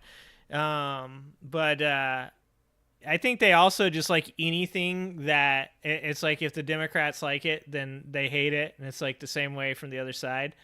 I think that's why they're pro-Russian now. I don't think they actually know why they're pro-Russian. I was just actually saying the other day, when watching the video I just made, watch my video, please, is that he said this guy was debating him on something, and he couldn't quite alliterate exactly why he thought something was the way he thought it was. He just kept saying over and over again that it was. And that's that. I think most of these people can't actually like alliterate what they think about it, because if they do that, they're going to find the fallacy in the things that they believe. So that's why, like the other day in a conversation between Destiny and this anti-abortion girl, he was trying to lead her into a discussion of what is moral and what isn't moral, as far as what would be potentially what she termed as being the murder of a baby, and what obviously he was terming as being abortion. And the more that he tried to get her to explain the nuances of why she felt that way, the more worked up she got. And she just kept saying over and over again, why can't we just talk about abortion? Why can't we just talk about abortion? It's because abortion isn't just one topic in and of itself. Abortion is many topics that lead to abortion. And that is, the question of, ethical, moral questions and legal questions, that being of the laws. We do not always legislate morality. And I think the same thing can be said about like politicians and politics and the constituents that follow these politicians, is that oftentimes people only know that they don't like something. They don't know why they do. And when they have to admit that the reason that they believe these things is because they've been listening to somebody and that person has repeated it enough to make them believe it, then you can't lead them down the path to where they actually like talk about the information, because then it's going to expose the fallacy of what they believe. And in doing so, they're going to have to question their own beliefs, which means they're going to question their own reality. Why do the Republicans like Russia? I think it's because Fox News told them so. I think that's exactly why. Russians are based. I don't know if that's true. That's his truth, and you have to respect it. I don't know if I have to respect anything. I'm a ginger. We're irreverent. That's the way it works when you don't have a soul. That Wagner leader Yevgeny Prigozhin had some big plans, even bigger plans, before calling off his brief revolt. Western officials telling the Wall Street Journal that the Wagner leader planned to capture two... Redonk, you gonna head over to Russia? You can go over there and handle this shit? You need to go over there and show them how to take a roof off, because they're going to be needing a lot of roofing over there soon. Two of Putin's top-ranking military leaders, the defense minister and the chief of Russia's general staff. Officials also say that Prigozhin sped up his plans after the Kremlin was tipped off. We have CNN's Nick Robertson with us now on this story. What do you think, Nick? Fascinating development here. What can you tell us, Nick? Yeah, Sergei Shoigu, the defense minister, Valery Gerasimov, the army chief of staff, these were the two men who Prigozhin had been ranting against publicly for months in advance of this situation. So there's context and history to the allegation or the supposition of the intelligence services that he was going to try to capture them. When Prigozhin went to Rostov-on-Don, that big Russian military headquarters with all his troops, he said that evening, at 9 p.m. that evening, Sergei Shoigu, the defense minister, had fled Rostov-on-Don. We're learning other details from other Russian security chiefs. The Zolotov, the head of the National Guard, said that they had got wind of Shoigu's, of Prigozhin's plans to challenge the authority, challenge the state. They got wind of those plans that they were supposed to happen on the 22nd to the 25th of June, and they had this from leaks. Now, Western intelligence say that they had picked up that Prigozhin was about to do something by an increase of level of communications internally in Russia's state security services. So this picture that's being painted that Prigozhin was not just going to try to This guy is challenge struggling. the authority. He was actually going to capture and kidnap, it appears, we don't know to do what with the defense minister and the army chief of staff. It's quite a staggeringly brazen plot, but apparently people in his camp leaked to the Russian government what was happening. How is the Russian military situation destabilized at this point with this New York Times reporting that Sergei Surovikin had advance knowledge of last weekend's mutiny, assuming that is true? Fucking New York Times. Always starting shit. Do you think the Russian people probably share the same feelings about government leaders that we do? I think that they definitely share the same opinions on government leaders as we do, but unlike, like, this is one of the things that Americans, like, we totally take for granted, right? Like, we talk so much shit, man. Like, I have a channel that's devoted to just making fun of fucking politicians and having a good time and enjoying talking about crazy fucking constituents. Like, you can do all of these things in America. You can't do that shit in some of these countries. You get fucked up. Like, we are so lucky that we can, like the people that go out and protest for Trump, like, every one of us know that they're wacky as shit, and they're just allowed to do it. And that's okay. I'm all right with that. I'm completely okay with it. It's just, like, people take that for granted, though. They don't appreciate enough that the things that we have here in America right now are actually fucking amazing, considering all things considering. And that's why people want to still come here, regardless of how fucking dysfunctional we are. People still want to live here. So, I mean, it's crazy, but, you know, yeah, I think that maybe the people in Russia do think these things about their government politicians, but they can only say it on, like, fucking backwards ass channels, you know, like Telegram, and even then they have to be real careful about what they say. How long till the movie comes out? I'm with DJ. 2 to 3 years. 2 to 3 years. And Mike Myers is going to play that one general. What's happening, Gracie? It's hard to know and whether or not it's true, because, of course, this is a time when Western intelligence agencies would love to put seeds Dude, he is struggling in the minds of the Russian government, and particularly in the minds of in President Putin's mind right now. Sergei Surovikin knew Prigozhin. They'd worked together in Syria, both Prigozhin for his mercenary group, Surovikin as a general. Surovikin last year had been put in charge of the Russian forces in Ukraine, and it actually stood up to President Putin. It's understood that he was the one that said, you have to pull out of the Kherson region. And Prigozhin liked Surovikin. He said he was the only Russian general worth a star. Now, it's not clear if that mutual... These pictures, these Russian pictures are just fucking great, dude. Look at that. Like, that, I can't... There's a pictures is 1,000 words kind of shit if I ever seen it.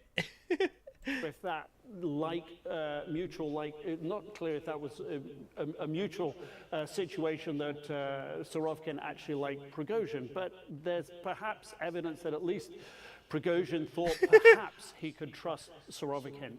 We really don't know, but it appears when you sort of analyze... Also, he needs to get that dark mark checked out. Like, that could be cancer.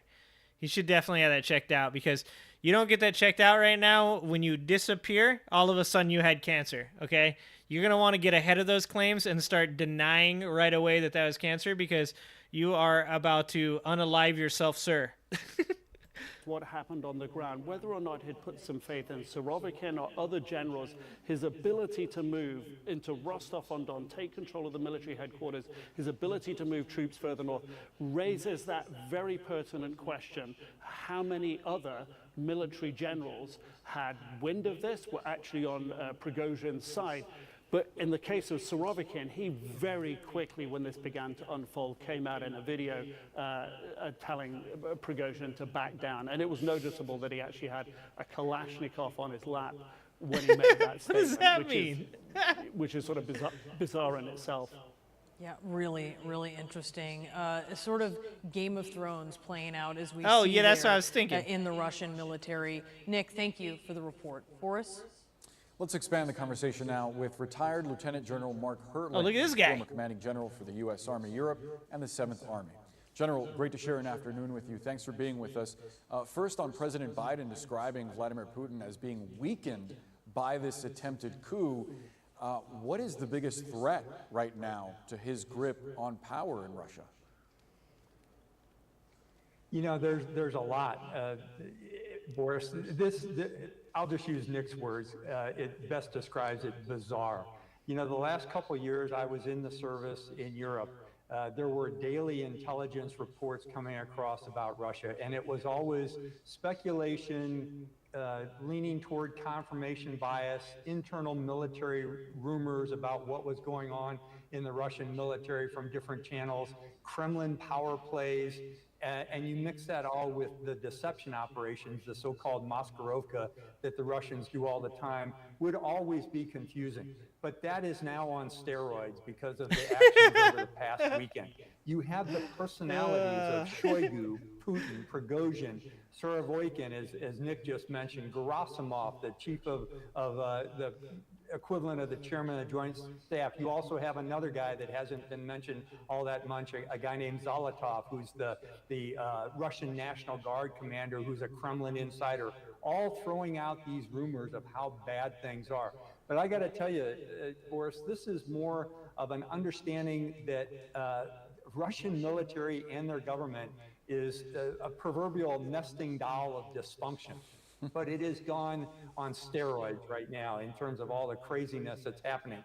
And yes, Putin is weakened by all that. You can tell by the effects he's had over the last couple of days and what he's been doing to try and thwart the rumors that are swirling around his government and his military. Yeah, that kind of speculation rampant, the sort of Kremlinology of who's doing what. There's always intrigue around Putin and his generals. But on that note, you mentioned the confusion. How does that play out on the battlefield in Ukraine? Well, there's already reports now coming from inside of Russia, and these are rumors, again, they've not been verified, but Surovikin has been put in jail. So if the commander on the front is now in jail, may not be true, then that would cause more dysfunction, because that boils down to the troop level, what's going on in the foxhole. And what we're seeing too, combined. Dude, DJ, at the very beginning when it's like pulling out a Harrison. He's pulling out an Indiana Jones.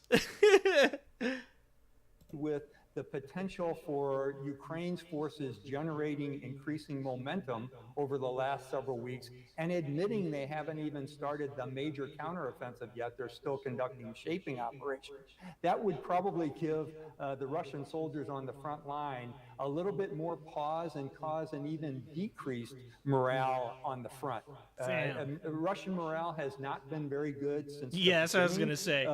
16 months ago of this operation, this invasion, so it can only get worse. It can't get better.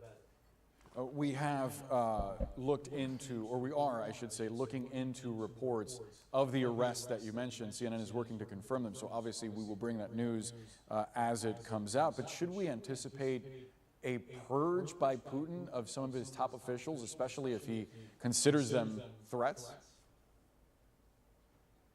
That could be a course of action, Boris, but truthfully, you know, I think there's a problem with that because Russia is currently in a defensive state. Yeah, I was going to say, how are you going to get rid of those dudes? You need those dudes. An increase, like I said, an increasing Ukrainian momentum on the front. So now is not the time you want to purge. You want to do a purge during peacetime when you can quickly replace commanders in the field. Now, we may see more... Dude, if Putin calls off the war here anytime in the next month or two, those fucking generals better, like, pack their shit up and get out now. I'd be real concerned if Vladimir Putin was like, we're going to start talking peace. Placements of Russian generals, Russian colonels on the front. But truthfully, Boris, we've been seeing that since the beginning. The number of replacements due to ineffectiveness, inefficiencies, and death and casualties on the front line of senior leaders has just been remarkable in this campaign.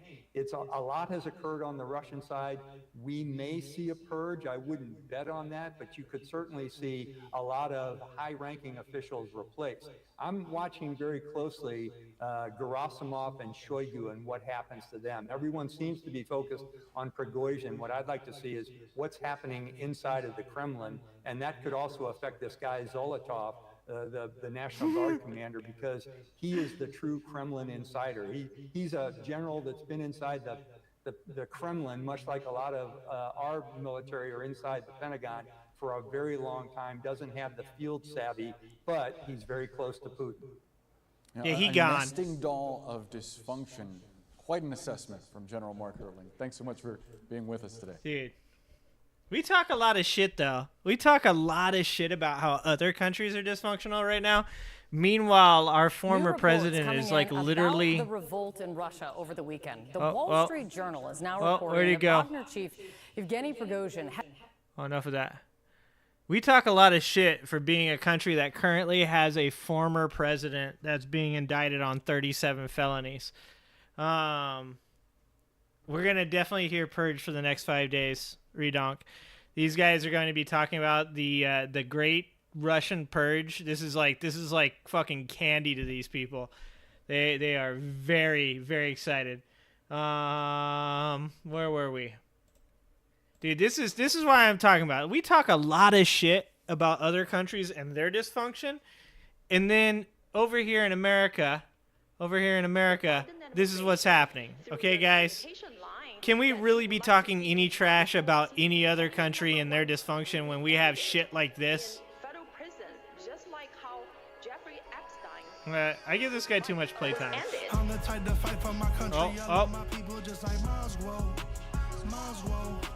Freedom fighter taking them chances, I risk it all just like Miles Rowe. Jealousy brings envy in this crooked world, yeah, free Miles Rowe. Tell the judge take the chains off his wrist. Miles Rowe's innocent. This a letter Dude, somebody tell me who the fuck Miles Woe is. All I know about this dude is that he was running from China. He was a billionaire. 74th richest person in China, not even that important, but gets in trouble in China for being potentially a Bernie Madoff type of character, comes to America, gets in trouble for the same shit, and now these people want him to be free. Somebody help me out. to my country, free Miles Rowe. Presidents and dead presidents is all we know. Trying to free an innocent man who's sitting right now, spreading propaganda, lying, trying to break him down. Ooh, yeah. This is for patriots. Ooh, I pray to God that he's playing this. Sitting in that cell block behind them bars, trying to find a window just to see them stars. I'm the type to fight for my country. I love my people just like Miles Rowe. Miles. Spoiler alert, guys, that guy definitely would not fight for his country. I don't think he could run a mile. He doesn't look like he's in very good shape. Did they find like a random Asian guy that looked like this other dude? Dude, that beard is the worst beard. Okay? This guy, seriously, we're going to watch a video on him pretty soon here. We can watch it tonight. It's long as fuck, though. It's 45 minutes on this Faraggio, whatever the fuck his name is, guy. And, dude, you want to talk about the ultimate grifter? The ultimate grifter? What's happening, Steven? Them chances, I risk it all, just like Miles Rowe. Miles Rowe. Jealousy brings envy in this crooked. Like, how awkward is this fucking dancing? Look at this guy. Just get my arm around your shoulder, big guy. Miles Rowe. Jealousy brings envy in this crooked world, yeah, free Miles Rowe. Miles Rowe. Tell the judge. This is what happens when you let Trump supporters into hip-hop. This can't happen. We need to start a petition, a change.org. Can we get a change.org going to have this dude, like, change over to, like, country or something like that? Because this shit is not acceptable. You can't do this to hip-hop, man. Take the chains off his Hip hop has had a really hard time lately, okay? With all the mumble rap and shit. Somebody help out. Change.org. Sign my petition. Now guess who told the world the chaos which would unfurl on seniors, young boys and girls? It was Miles Glow. Treat our heroes like zeros. I swear it makes me wanna hurl. Free Miles Glow. Miles Glow. This shit makes me want to hurl. What the fuck? Are they rapping in a 7-Eleven? What the fuck is this? Back in 2017, it was Miles who was on the scene. Blasted on the screen saying CCP had a plan that'll make the world. Oh, yeah. He was a conspiracy theory guy. These guys are upset that the conspiracy theory guy went to jail. That's what's happening. Okay. Yeah, that was Miles Glow. Miles Glow. Free Miles Glow. Oh, shit. One more time. One more time. Oh, fuck. I gotta... This is fucking terrible. One more time. Miles Glow. Free Miles Glow. He doesn't even say it with conviction. He doesn't even say it like that's not even like, free Miles, whoa. No, he's like, free Miles, whoa. Miles, whoa. Is that even how you're supposed to say this dude's name? Let my people go. Oh my god, dude. I don't think he's your people, bro. Freedom fighter taking them chances, I risk it all just like Miles Glow. Miles Glow. This guy isn't risking... Well, okay, he's risking something. Something you're risking. He's like Rudy Giuliani this shit out of the rap game right now. There's no coming back from this, Mr. Faggio. Jealousy brings envy in this crooked world, yeah, free Miles Glow. Miles Glow. Tell the judge take the chains off his wrist. Miles Glow's innocent. Oh, that's the one we gotta watch. This right here.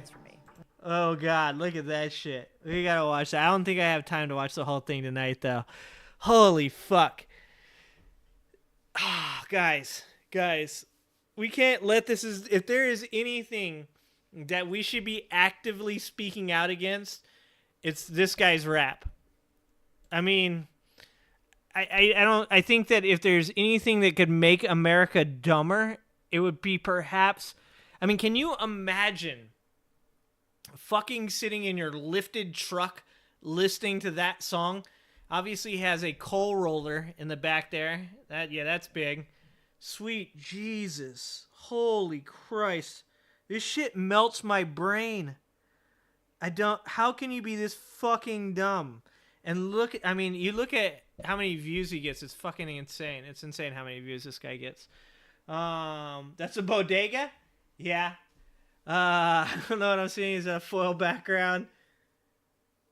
Hey, first of all, James, don't hate on people that just because Donald Trump danced to the YMCA, that ruined it for everybody else, okay? The YMCA is legitimately a good song. I'm going there because I'm fucking old, all right? And Donald Trump kind of screwed it over, all right? That was written by AI. Dude, you might not be wrong. DJ, you might be onto something. 100% that was written by AI. Fucking A, dude. Facts, anyone can make a video. Dude, there's a lot of smoke involved. There's a lot of smoking involved in the making of that video. Dude, yeah, that truck is fucking dumb. Don't hate on our trucks. Redonk, I've seen your truck, okay? Alright, your truck doesn't look anything like that. I ain't hating on a workman's truck, okay? You rolling coal in that Chevy, what is it, a Chevy Avalanche or whatever the fuck you got? Chevy Colorado. Are you rolling coal in your Chevy Colorado, Redonk? Holy shit. That's amazing, dude. MAGA rap, dude. Oh yeah, here it is. This is what I was learning about this dude, this Mile Woe dude. $1 billion fraud conspiracy. These people pick the fucking craziest people to follow. They love a good grifter. The cult of the grift is strong. So strong. Look at his nicknames. Announced the unsealing of a 12-count indictment charging Ho Wan Kwok. I might have fucked that up. I'm going to be honest. Okay? Also known as Miles Woe. Also known as Miles Kwok. also known as Wo Wing Gui, Brother 7. Brother 7, that's probably my favorite. The Principal. And some other shit that I can't. Okay, look, when you have like 7 nicknames, if you have 7 nicknames, somebody's going to indict you. You have probably done some bad shit in your life if you have like 7 nicknames that people know you by. If you have 7 nicknames that the government knows you by, you definitely did some bad shit. There's no way. Here it is. Mr. Williams announced that between September 22 and March 2023, the U.S. government seized approximately $634 million from 21 different bank accounts.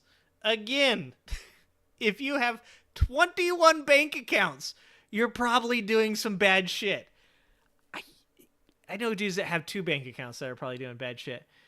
Proceeds related fraud included a Lamborghini Aventador.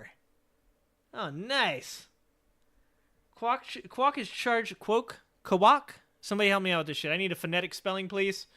Is charged with lining his pockets with the money he stole, including buying himself and his close relatives a 50,000 square foot mansion. 50,000 square foot mansion? Holy fuck, how big is that? That's a fucking palace. A $3.5 million Ferrari. And 2 $36,000 mattresses. What the fuck does a $36,000 mattress look like? I gotta look this up. 36. Is that enough zeros, guys? Is that enough dollar mattress? Is that enough zeros? Holy shit. Look at this. Am I gonna get viruses doing this? Well, that's a $42,000 mattress? What kind of sleep do you guys get on a $42,000? Has anybody slept on a $42,000 mattress? I need to know. Oh, your truck died? Didn't you just replace the mattress? A mattress? Fuck, I got mattress on my... Didn't you just replace the transmission? Fuck. That sucks, dude. Sorry to hear that, bro. Sorry for your loss. Thoughts and prayers. Thoughts and prayers. Dude, $42,000 mattress. Somebody tell me if they've ever been to an Airbnb with this, please. I need to know. I need to know what that life's like. I have sleeping problems. Look, this doesn't... No way.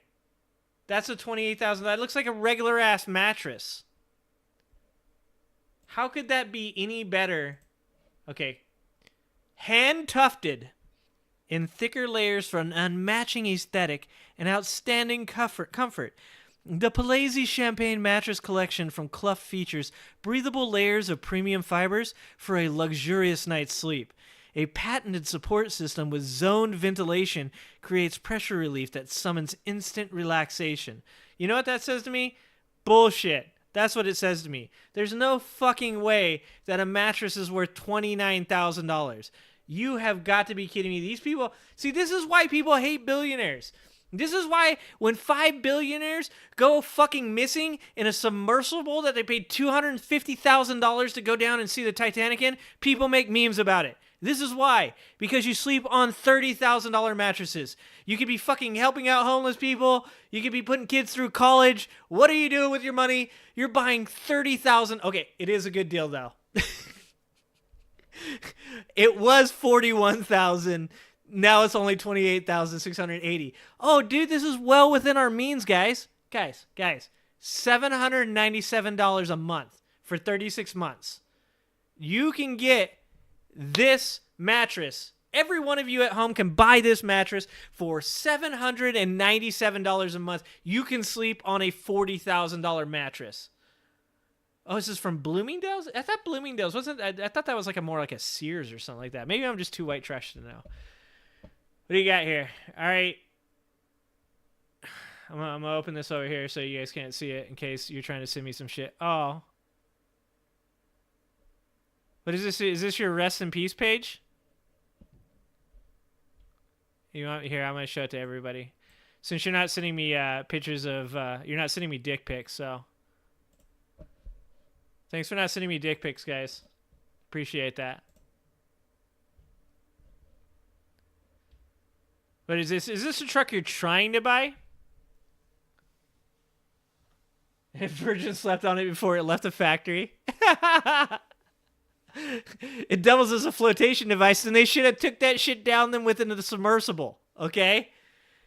They should have took it down with them in the submersible, and then they would have floated back up. This is why we make fun of billionaires, okay? I'm fucking sorry, but if you sleep on a $40,000 mattress, then when you go down in a fucking submersible and we send like 5 countries to find you, that's your fault. Like, that's 100% your fault, and people are going to make fun of you, okay? I'm sorry. We can watch some ocean stuff. This guy's going to go... Here, in fact, well, I want to look at one more thing here. 50,000... Okay, what's a 50,000 square foot mansion look like? I'm too fucking poor to know what any of this stuff looks like. Square foot mansion. Look at that shit. Look at that shit. Are you fucking joking me? Dude, 33 acres, 12 beds, 33. But why would you need 33 baths for 12 beds? Oops. Did I just kill the stream? Ah, shit. Hold on.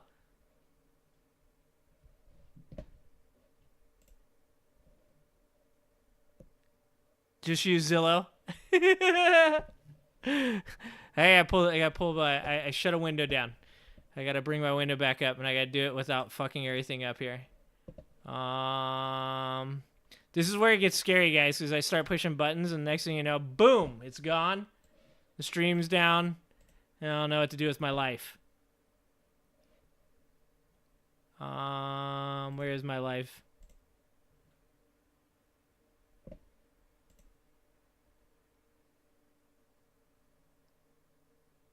Oh, this is riveting. Riveting TV.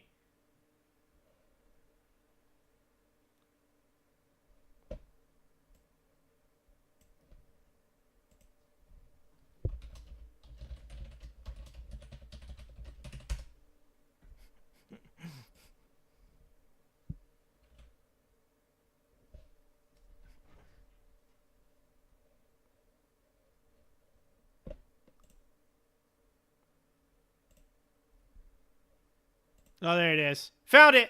Okay, we're still live. All right, I didn't kill it. Look at that. That was riveting. That is riveting TV right there. Riveting YouTube. All right. Thanks, Steven. Riveting. Look at that shit, though. $85 million you guys can get you guys a 50,000 square foot home. That one's only 13,000 square foot. That's like a fucking peasant house. That's like the fucking granny unit.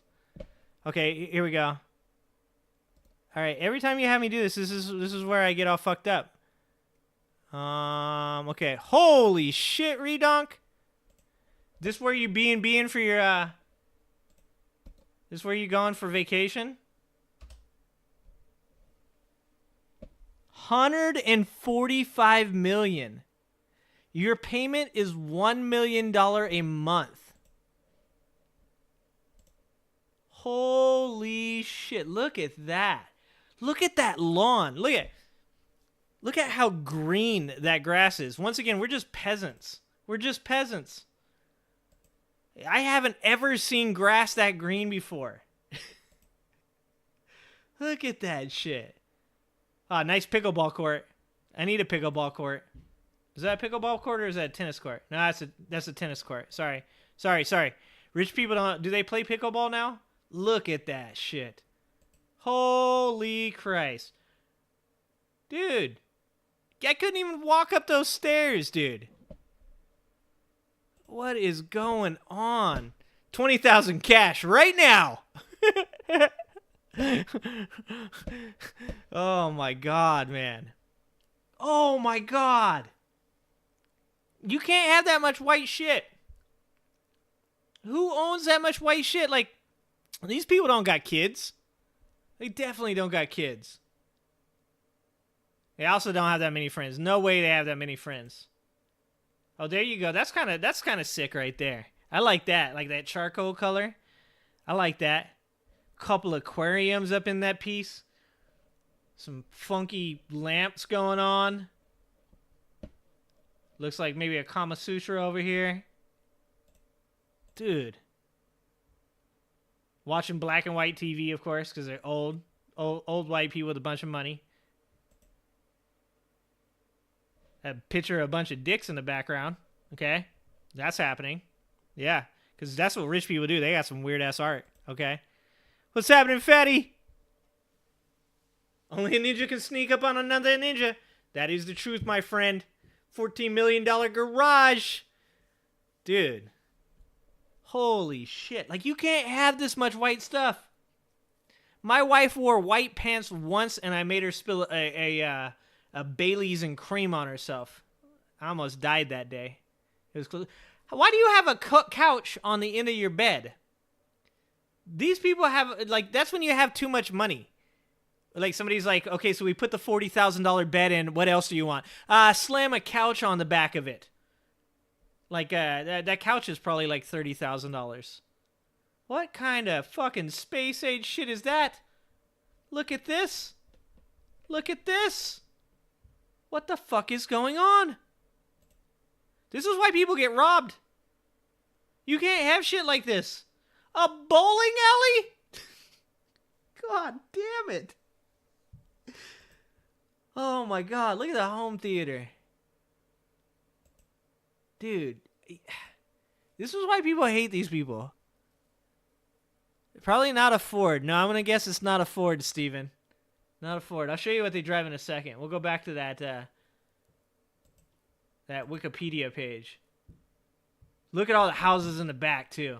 Look at that shit, man. That neighborhood. Richard, this is what North San Juan's going to look like, dude. At one point or another, all the rich people are going to move out there and buy all the pot growers, their properties. And that's what it's going to look like. It's going to look like that. That is crazy. Okay, you want to see what the car that they drive is? Let's go ahead. Here you go. Let's roll it down here. Oh, there's the yacht. You guys still waiting for you guys to help me get that half yacht. You guys still haven't been able to help me get a half yacht. This guy's got a fucking, like, how big is that yacht? What color is your yacht, Richard? What color is your yacht? Oh, that's the house.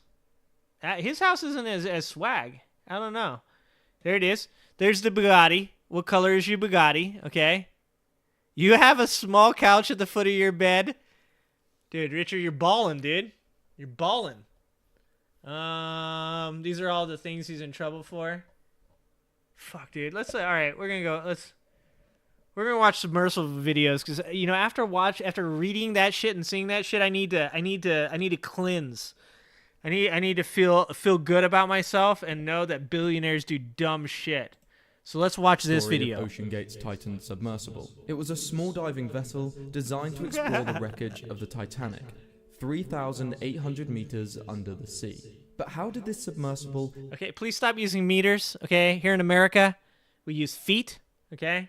Or how many laundry machines deep is it? If you tell us in laundry machines, we'll also understand. And the systems on it actually work. There are a lot of interesting systems on the Titan, from propulsion to communication. Dude, just look at that thing. I'm not getting in that. Like this shit on the side? What is that? That looks like some shit you bought at Walmart. It looks like pre-dented. There is no fucking way I'm getting in this submersible. Some that worked, some that tragically didn't, and one that was even designed to dissolve underwater. I'm Ryan, and welcome to Zero. This channel normally focuses on sustainable energy and transport, but given that this was an electric vessel that operates out at sea, where a lot of energy projects are now being deployed, I thought you'd probably find this interesting. Let's start with a quick overview. The Titan submersible was designed to go as far as 4,000 meters underwater. The pressure that deep is equivalent to an elephant standing on one leg, and then 226 more elephants climbing on top. This pressure combined... Yeah, see, now, there you go, buddy. Now I can understand what that's like, okay? You didn't use meters. You didn't use stones. You used elephants. And I can understand what it would be like to have an elephant with one leg standing atop of me with 226 other elephants standing atop of it, okay? Now you're speaking my language. It's the British, the fucking British, man. As soon as the submersible hull was compromised, passengers imploded from the pressure. Yeah. Oh, believe me, it was a quick one. They went fast. Oh, dude. Yeah. A little too soon. Crushed it. Cold, and difficulty communicating with the surface are part of what...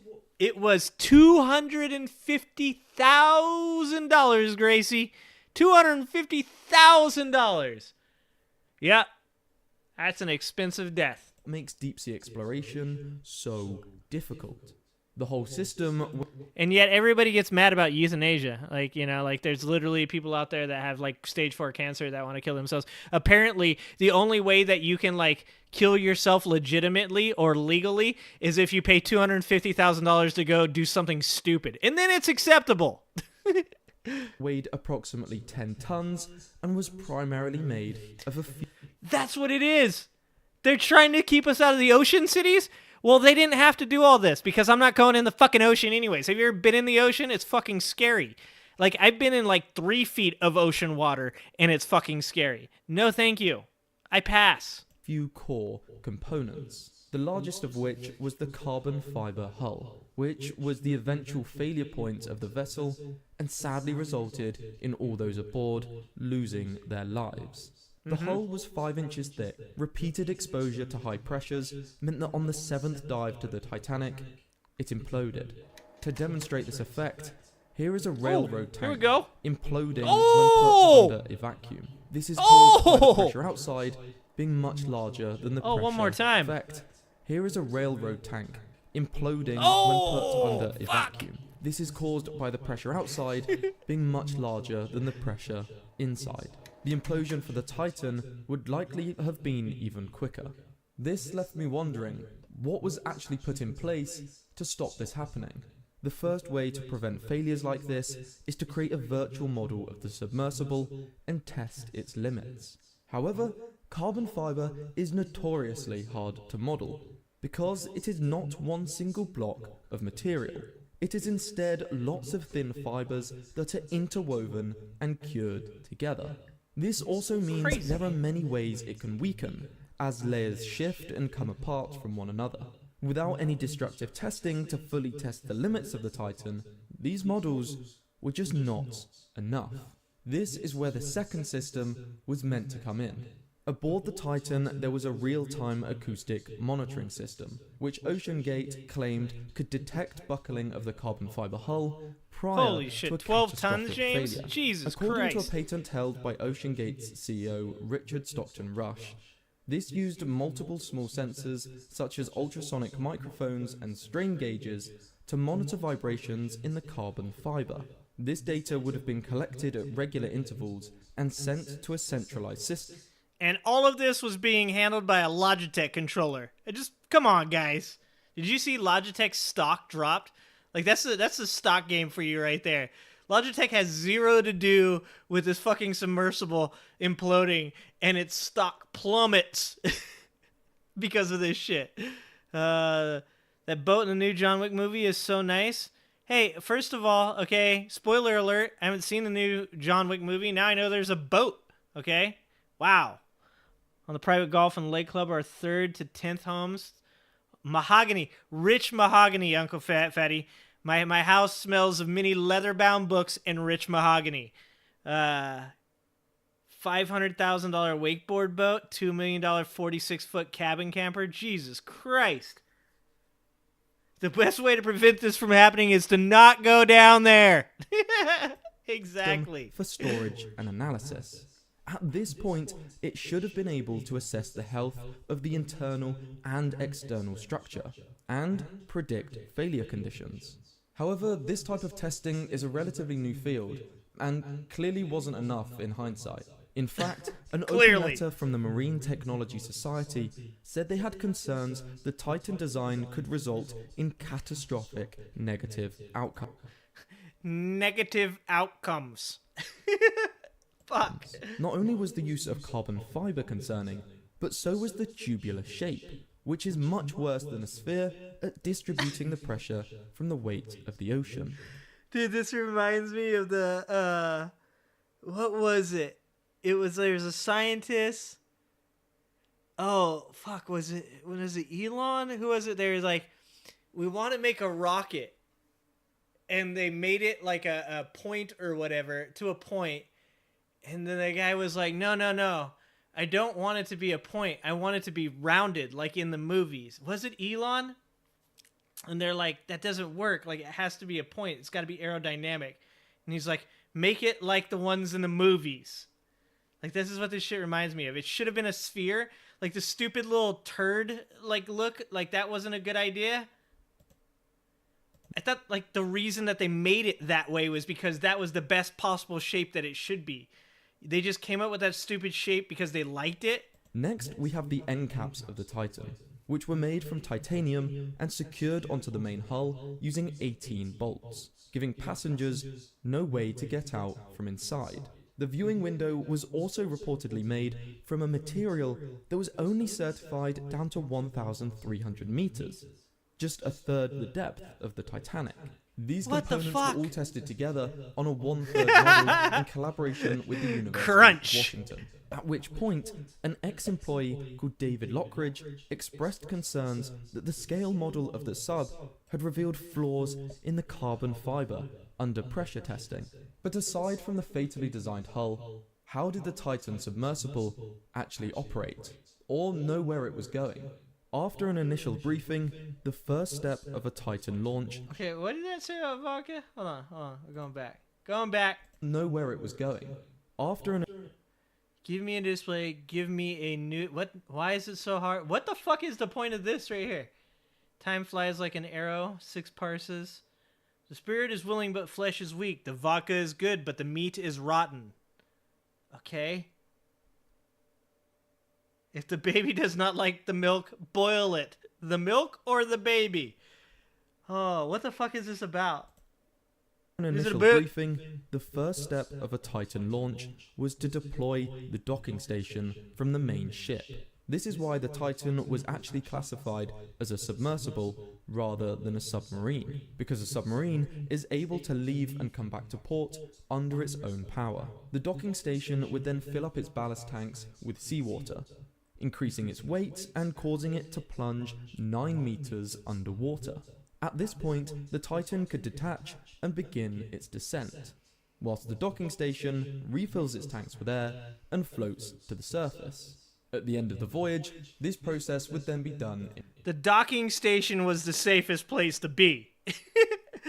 I would have never gotten off the docking station. In reverse. The Titan was carefully balanced, so it wouldn't float or sink unless the electric thrusters were activated. It had 4 electric thrusters in total that could propel it up, down, forwards and backwards, or rotate it around.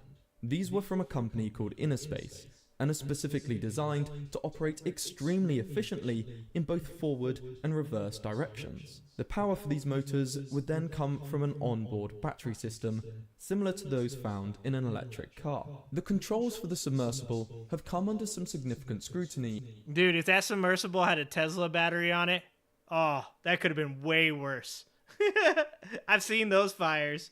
In the media, with the main focus being on the games controller used to direct the vessel. However, as strange as this sounds, it's actually quite common in military applications too, due to their ease of use, durability, and accessibility. Game controllers are currently... Dude, don't show the PlayStation controller. Don't shit on PlayStation like that. It was a Logitech. Currently used all around the world to control anything from explosive disposal robots to Virginia-class attack submarines. Damn! The Titan also had touchscreen displays, which would have shown images from the external cameras and text messages sent from the main ship at the surface. However, neither of these things are easily achieved deep down into the sea. For the cameras to pick up anything in the dark depths of the ocean, you need some pretty serious lights. That's why the Titan had 40,000 lumens of external lighting, which is about 40 times as much as a car headlight. Receiving messages, however, uses a much more elaborate system. The communication and tracking for the Titan sub were both done using what is known as an ultra-short baseline acoustic system. Acoustic pulses could then be used like Morse code to send messages. This is how the Titan sub was directed to the Titanic wreckage on previous voyages, as it had no navigation system of its own. But that begs the question, how did the surface ship know where the Titan sub was located? Well, that's where the acoustic positioning system came into play. First, the surface ship would emit an audio frequency from a transducer. When the transponder on the Titan received this, it would then respond with a similar signal, which would be picked up by the surface ship. By measuring the time taken to receive a signal, the surface ship could work out how far away... Dude, that's why James Cameron, speaking of James Cameron, Fatty, he said he knew that ship had imploded like right away. He knew that by he had gotten in contact with some military people or just some people in the ocean community from all the work that he did on Titanic. He said that he knew like immediately that submersible had imploded and that they were all dead. That's crazy. Way the Titan was. And by having multiple transducers on the ship, it could also work out the direction the audio wave came from. By combining these together, it would know where the sub was located and send messages to direct it to the wreck of the Titanic. Because we all know the tragic outcome of the last Titan voyage, the safety systems aboard may seem pointless. And given the corners that were cut when designing the hull, in many ways they were. However, let's see what safety systems were aboard that could have helped the passengers if the emergency was different. Yeah, nothing was going to help them. It is important to consider that in all possible emergency scenarios where the passengers remain alive, such as a power cut or loss of communication, the best option would always be to return to the surface. However, if there was a fire, this would require extra action. Hey, that's what my computer did. Fucking computer did pretty much that right there. This is why there was a fire extinguisher on board and smoke masks for all passengers. Because resurfacing would have been the priority, there were 7 systems aboard to help the Titan reach the surface. These included powering the electric thrusters, inflating an air balloon, and dropping lead weights. Oh, those don't look safe. One of these systems was actually a dead man's switch. This means that it would have worked even if everyone aboard had passed out. This dead man's switch was made using a material that would dissolve when exposed to the salt water. This meant that after around 10 hours of diving, the material would completely dissolve and release sandbags from the bottom of the sub. Because of this lost weight, the sub would have buoyancy and start floating towards the surface.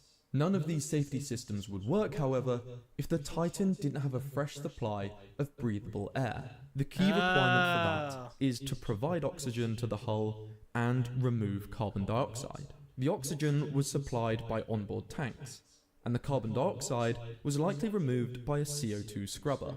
A common choice for this is sodium and calcium hydroxide, which trap the CO2 in a chemical reaction to ensure the air is breathable. This tragedy really shows that the ocean must be respected during all projects within it, from energy to exploration. I hope from all of this that you learned something new and found this video interesting. If you did, I'd really appreciate you subscribing to my channel, as you'd probably like some of the other videos I make, like this one about a new micro hydro turbine. I kind of want to watch the Genius Micro Hydro Turbine halves, but not right now, guy. Not right now, dude. We gotta get away from the MAGA rap thing. I can't watch any more MAGA rap. No more MAGA rap for me. We gotta do one more video here. We gotta figure out something here. Gotta be careful what I play though. Yeah, we get restricted again. Joe Biden, I sold a lot of state secrets. Oh, did he really say that? I was just thinking,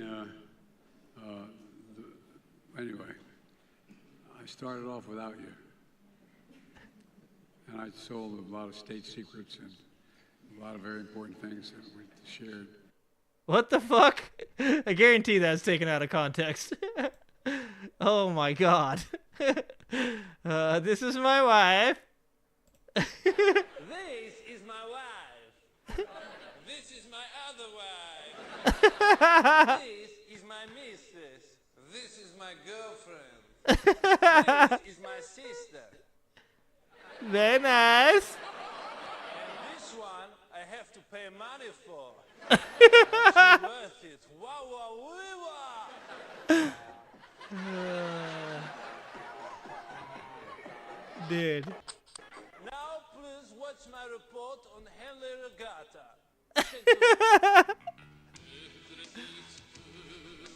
Oh, God. He's so fucking amazing. I miss Borat, man. I wish they'd bring the Borat back. Did he really say that? Oh, he was making fun of Trump. Okay. Thank you, Tamara. See, this is why I need you guys. I need you guys to help me out here. Play the version where it's not out of context. I gotta find it then. Somebody find it for me and I'll play it. I'm currently looking at Borat videos, dude. Elon Musk making a taco commercial? That's just weird. Have you guys seen the video where it's Donald Trump and Joe Biden eating spaghetti made by AI? That shit is so creepy. Have I showed you guys that yet? Fuck, that is so weird. Look at that shit. There's a picture. Where's it at? Of the actual submersible. Titan.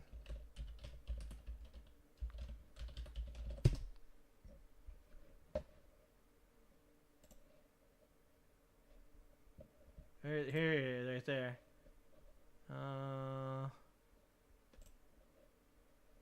That's what's left. That's what's left.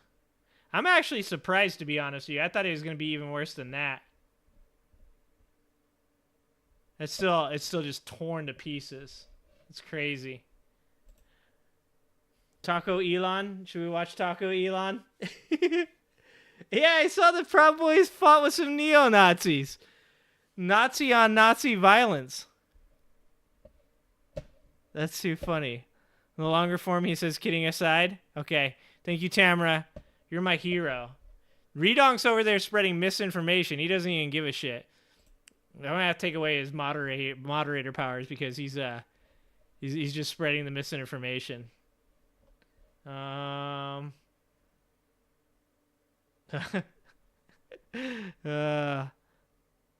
Jewish Borat. Oh God, that was terrible. Oh man. How to recognize propaganda. We need this video to go viral, okay? How to recognize propaganda. I don't think it'll do any good. I know that these will give me fucking copyrights.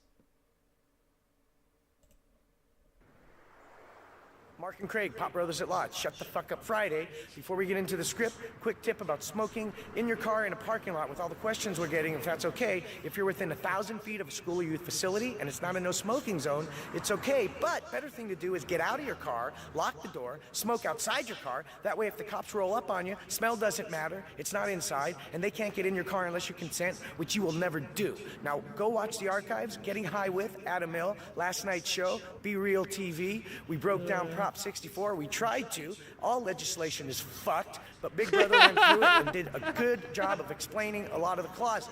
So check that out. Read for yourself. AI Trump, I'm on it. How Okay. you're going to vote. Now let's get into the script, Big Brother. What do you say when the cops first pull you over? Why put me up? And when they keep asking you questions. I'm not discussing my day. And if they keep asking more questions. Am I being detained or am I free to go? And if detained, what do you say and do? I invoke the fifth and then I shut the fuck up. They cut that one off too quick. Okay, where was AI Trump at? AI Trump is right here.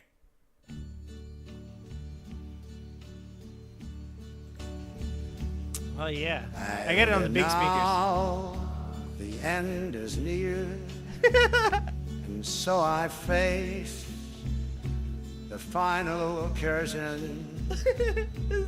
My friend, I'll say it clear, I'll state my case. No fucking which way. I'm certain.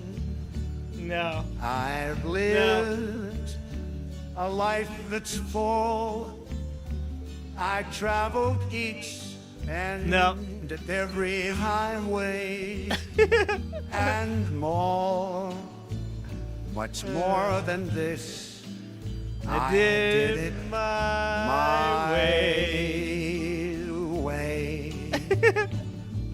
Regrets, I have had a few, but then Oh, shit. again, I'm waiting for the copyright to too come few through. to mention.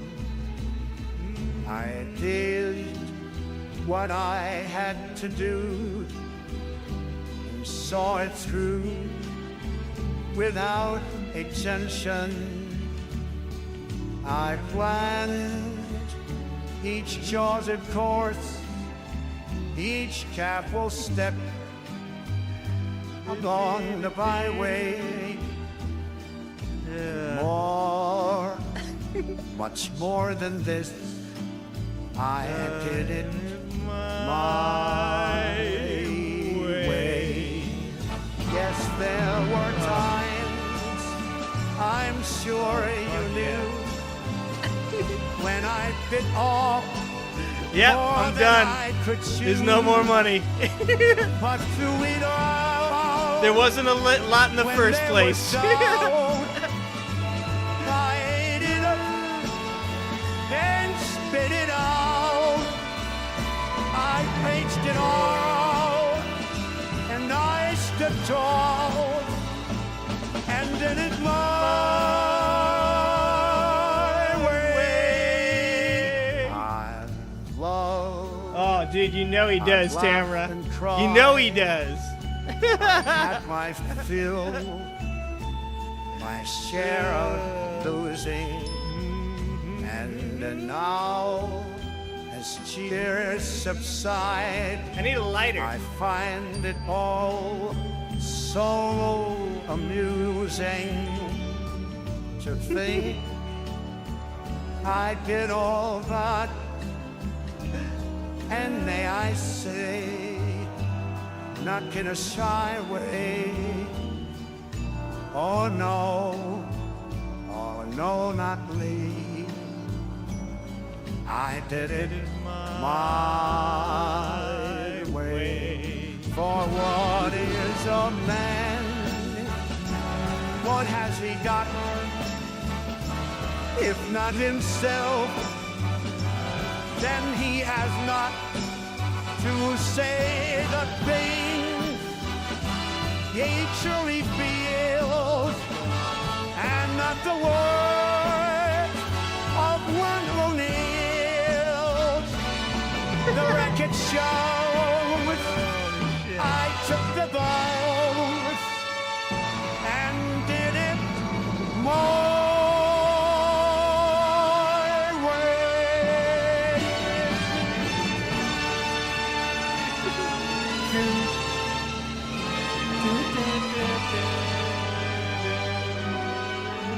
Oh yeah, huh? Here you go. Oh.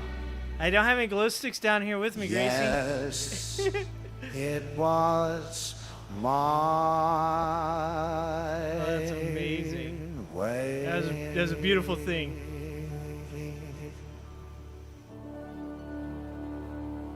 Okay. Ben Shapiro plays Minecraft. Oh god, this is a terrible place. What's Joe Biden doing over there? I hate this game so much.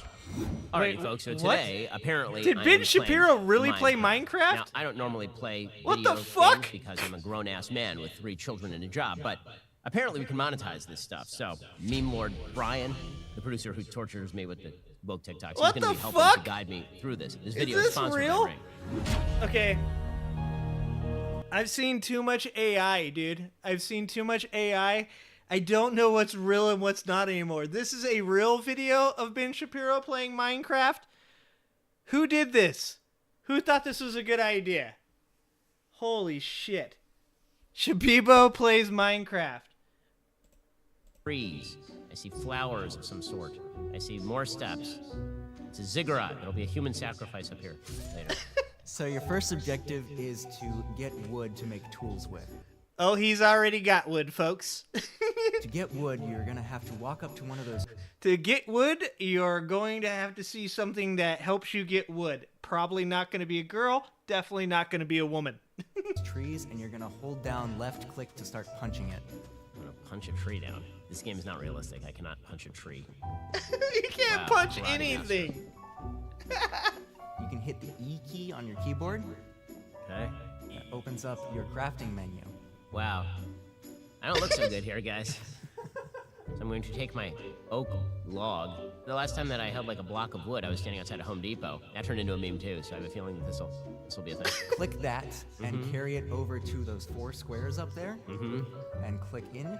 I don't know why I find this so amusing. 4 oak planks. Click and drag. So yeah, his sister looks just like him, right? Fills all 4 of those Are squares. you talking about now Brett? You can make a crafting table. This is riveting. I could spend fully seconds doing this. Remain interested. I'm gonna put it right over. What the fuck? Right there. You know, it has to be a great spot, like the best spot, right here. Done. Next to the flowers, with the scenic view. That is beautiful. It is. Now you have a 3x3 Oh square my god. instead of a 2x2 square. Wow. That's. Okay, wait. Holy shit. Holy shit. Wow. They... How do people do this shit for hours on end? I don't understand. I don't understand you people. Can I What the punch this fuck? part of the wood? Yep, anything that looks like... Okay, somebody didn't tell me there was a whole fucking channel dedicated to these fucking weird conservative dudes playing video games. How did I not know about this? Matt Walsh? Like, come on, these guys are fucking full on 100% closet video game players. They know they fucking play video games. These guys are a bunch of fucking nerds. Like, you can't act like you're not one of us, okay? This is just like everything in their life. They shit on it, but it's because they like it, okay? It's just like the homosexual thing. It's just like transgenders. It's like they all shit on this stuff, but in the end we find out that they're totally into all of it. Look at these fucking Four-player guys. game, guys. Dude, stop it. No. Aww. What does this mean? Aww, 50cc? they're so cute. Drew, I thought I would tell you, I've started acquiring signed novels by people. Oh. So this is my new collection thing. All right. What have you got? I got East of Eden by Steinbeck. Wow. I got To Kill a Mockingbird. I got Fucking Darkness Ben Moon. Shapiro. Wow, that's great. He's like, you guys, I see you guys are playing this video game, but can we talk about the signed books I have? I have a bunch of signed books. That's good. Darkness Eden is one of the more underrated novels. No, this is still not like doing anything. I think I'm number 4, right? You're number 4. Okay. Are you number 4? Jesus Christ. What number am I? Whatever I am, you it's not play moving. You're 2. I'm 2? Yeah. Okay, so then it is working. Wario it is. How do you drive in this? A drives? You say the catechism. Yeah, you say, and you go towards your Dude, ultimate. Matt Walsh looks like he's having no fun at all. I wanted to be Bowser. I don't know which... oh, there. What the fuck is going on? You're going backwards. Oh, no, that's not you. That's not me. Someone's going. Who's going against the wall right now? Peach just beat Look at these fucking goofballs, dude. Michael. Holy shit. Oh, I'm number 4. No wonder. Yeah, you know, Each just beat me. Did you take my thing? How do I make my the weapons fire? Yeah. Where are the hookers What? to kill? B? Yeah. That was the other. That's in the that was other the other one. driving. The other game. game. Dude, every one of these fucking guys grew up during the N64 time. You can't fucking tell me that these guys maybe that's what's wrong with these fucking guys. Is it because they didn't play video games? That's what's wrong with these guys? Is they never had any joy in their life? They've never experienced it? Is this like a DMT moment for them where they finally experience joy and they might like they're gonna like change their whole political belief system based off of like playing some Mario Kart? I gotta see Tim Pool join. There we go. There's Tim Pool. Let's see Tim Pool join. You can't take that away from me. It's okay, I finished third, and fourth, so. Wow. Clearly Oh, I of didn't course spend Tim enough time Pool doing won. useless shit when I Tim was- Pool's definitely played. That'd be the first time you've been productive. So. If we could somehow monetize you as a video game player, I would make that deal. Hey, hip guys. Hey, hit A. Hey, watch them make a deontological reference about Mario Kart. That's a winner. Dude, the nerd Honestly. jokes. Oh my god, the nerd conservative jokes. Oh, it's too much to take. It's not that hard a job, Michael. All you really have to do is what Matt and I do. You just say that a man is not a woman. You just go to Kate. Just keep saying it over and over. Wow, they went there. Would stop throwing a fit over that. But it occurred, the only two major protests I've had at my events, one of which resulted in a Looney Tune shooting with a Super Soaker, were on that topic. Yeah, they can't resist. They can't resist it. I feel bad. I'm just actually trying to win as hard as I can, and I have nothing funny to say at all. Neither do the rest of us. Good point. Fucking Tim Pool, dude. I'm just gonna sit over here in Holy this shit. sand for no reason, and yeah, this is going. Oh yeah. Like, these guys can't even enjoy a video game without complaining about society. I'm like, yeah, doesn't it make you mad that people always talk about these things that make us mad that closetly we really actually like? Holy shit. They can take the joy even out of video games. Wow, guys. That's special. Oh, I watched this one before. We should watch this one someday. A Christian took psychedelics, and how what he saw will shock you. That shit's actually pretty interesting and also really dumb. Where are we at? What do we got going on here? I haven't been reading you guys' comments because I've been fucking watching this shit. It's fucking riveting. Riveting. Wow, they suck. Exactly, Gracie. That wasn't the SNES. That was 64, dude. That wasn't Super Nintendo. That was 64. Yeah, I played the Commodore 64, Steven. I grew up on the ColecoVision. ColecoVision with the Atari 2600 attachment. That's what life was about back in the day. Some Pong, some Donkey Kong, Space Command. Was that the one where you had to like bounce the ball up into the squares and it bounced around and shit, and then it came back down and you had to hit it back up again and you couldn't let it go past you? I think that was that. Yeah, they can't fight their insecurities even while playing, Gracie. It's like they just can't let it go, man. Yeah, Tim's gonna win. He's such a tryhard. Tim Pool is a sweaty tryhard, big time. Arnold is hurt. Let's try this one.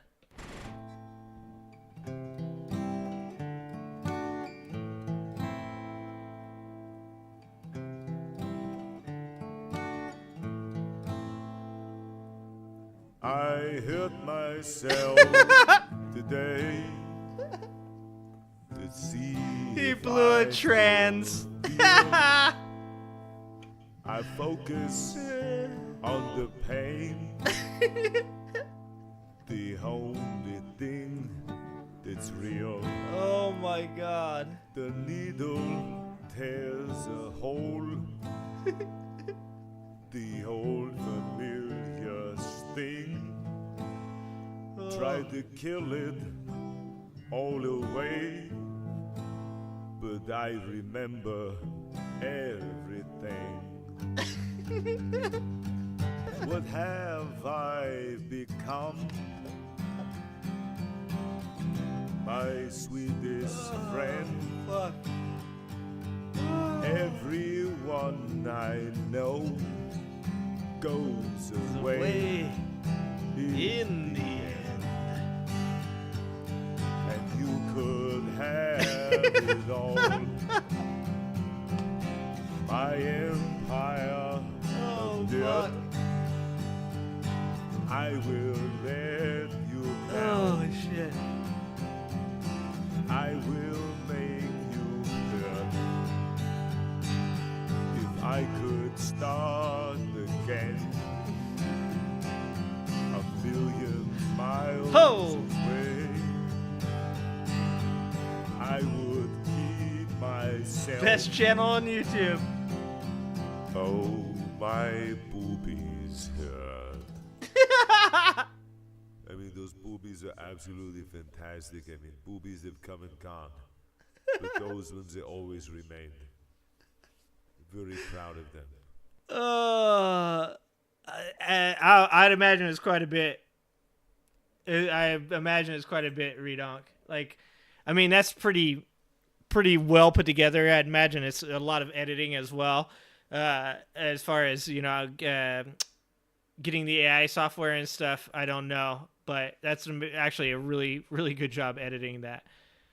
Nicki Minaj just called me out on Twitter. That's well, folks, when I critiqued Pound Town 2 the other day. Oh my god. Yeah, I'm glad I don't smoke weed. Yeah, this shit'll blow your mind. Oh man. Whoa, what the fuck happened there? What is this?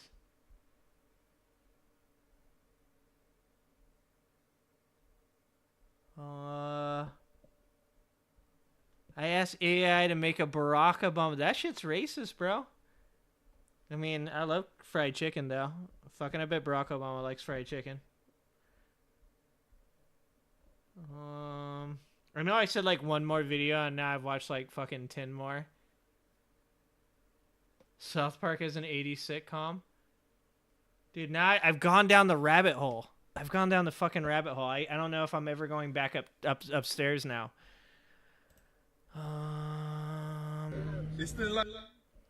Okay, this looks like it's okay. I gotta vet everything you send me. Okay. Like, I can't trust you to just send me a video. It's the light. Yeah! This is my shit!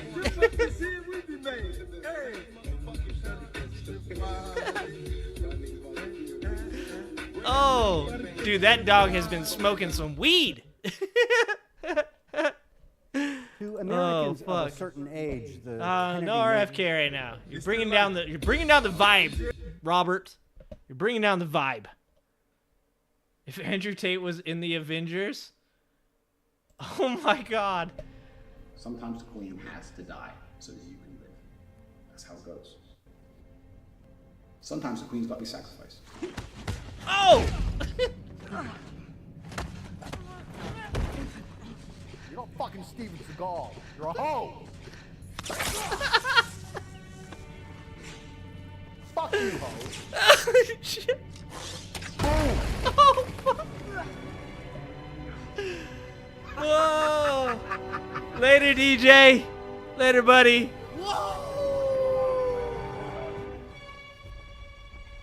What the fuck?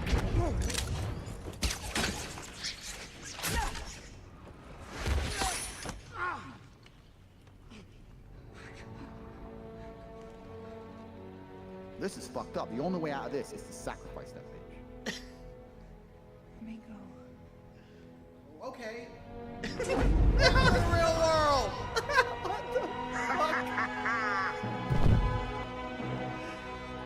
Oh my God. What the fuck? Oh. Where's Ned? No one gives a fuck. One less loser. What the fuck? I'd like you to go into the bathroom, strip down to your underwear, and look in the mirror at what an average piece of shit you are. Oh my God. You're a fucker. Oh my God, it's so good to see you. You are brutally fat.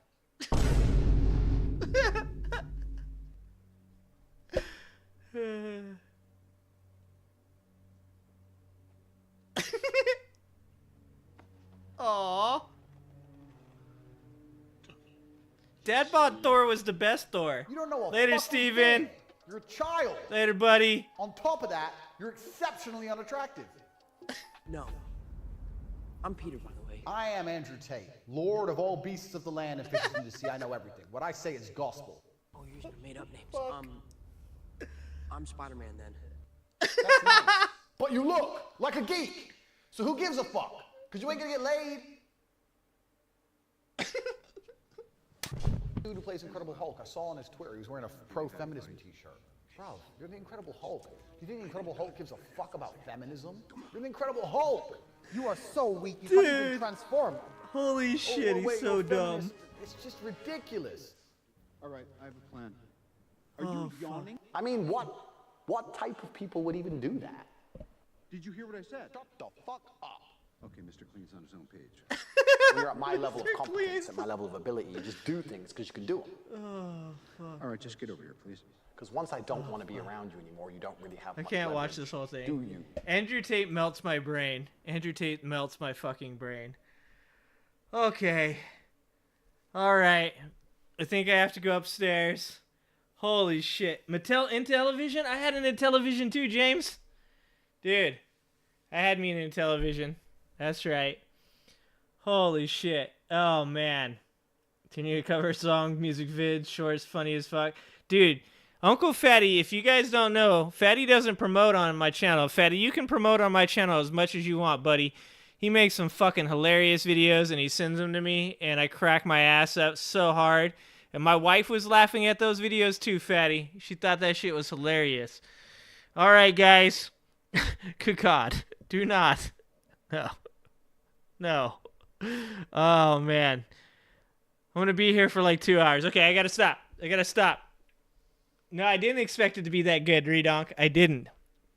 I've been working on cutting up fucking some Andrew Tate shit, man. I've been cutting up things he said to make something funny out of that shit.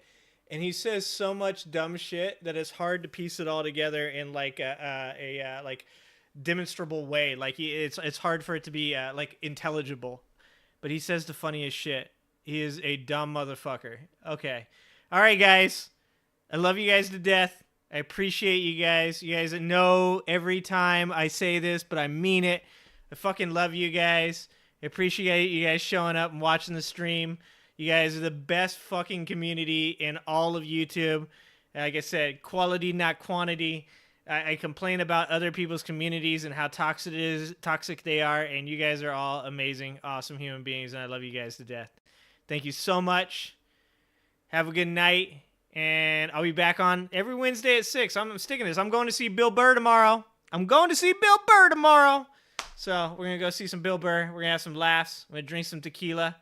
And we're going to have a good fucking time. So I'm going to be thinking about you guys while I'm there.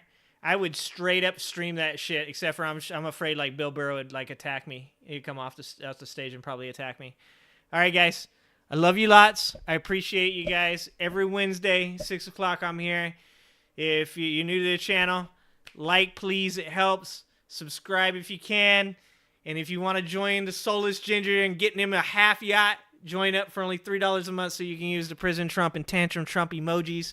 I also sell sweatshirts and t-shirts. I'm going to have to change the 34 felony to a 71 felony shirt here. We're going to make new ones. But anyways, that's all the self-promotion I got in me. That's the best I got. Please check out the new videos. I'm putting my heart and soul into them, okay? I'm trying. I'm putting in work. I also broke my computer, so... All right, guys. I will wear sunscreen.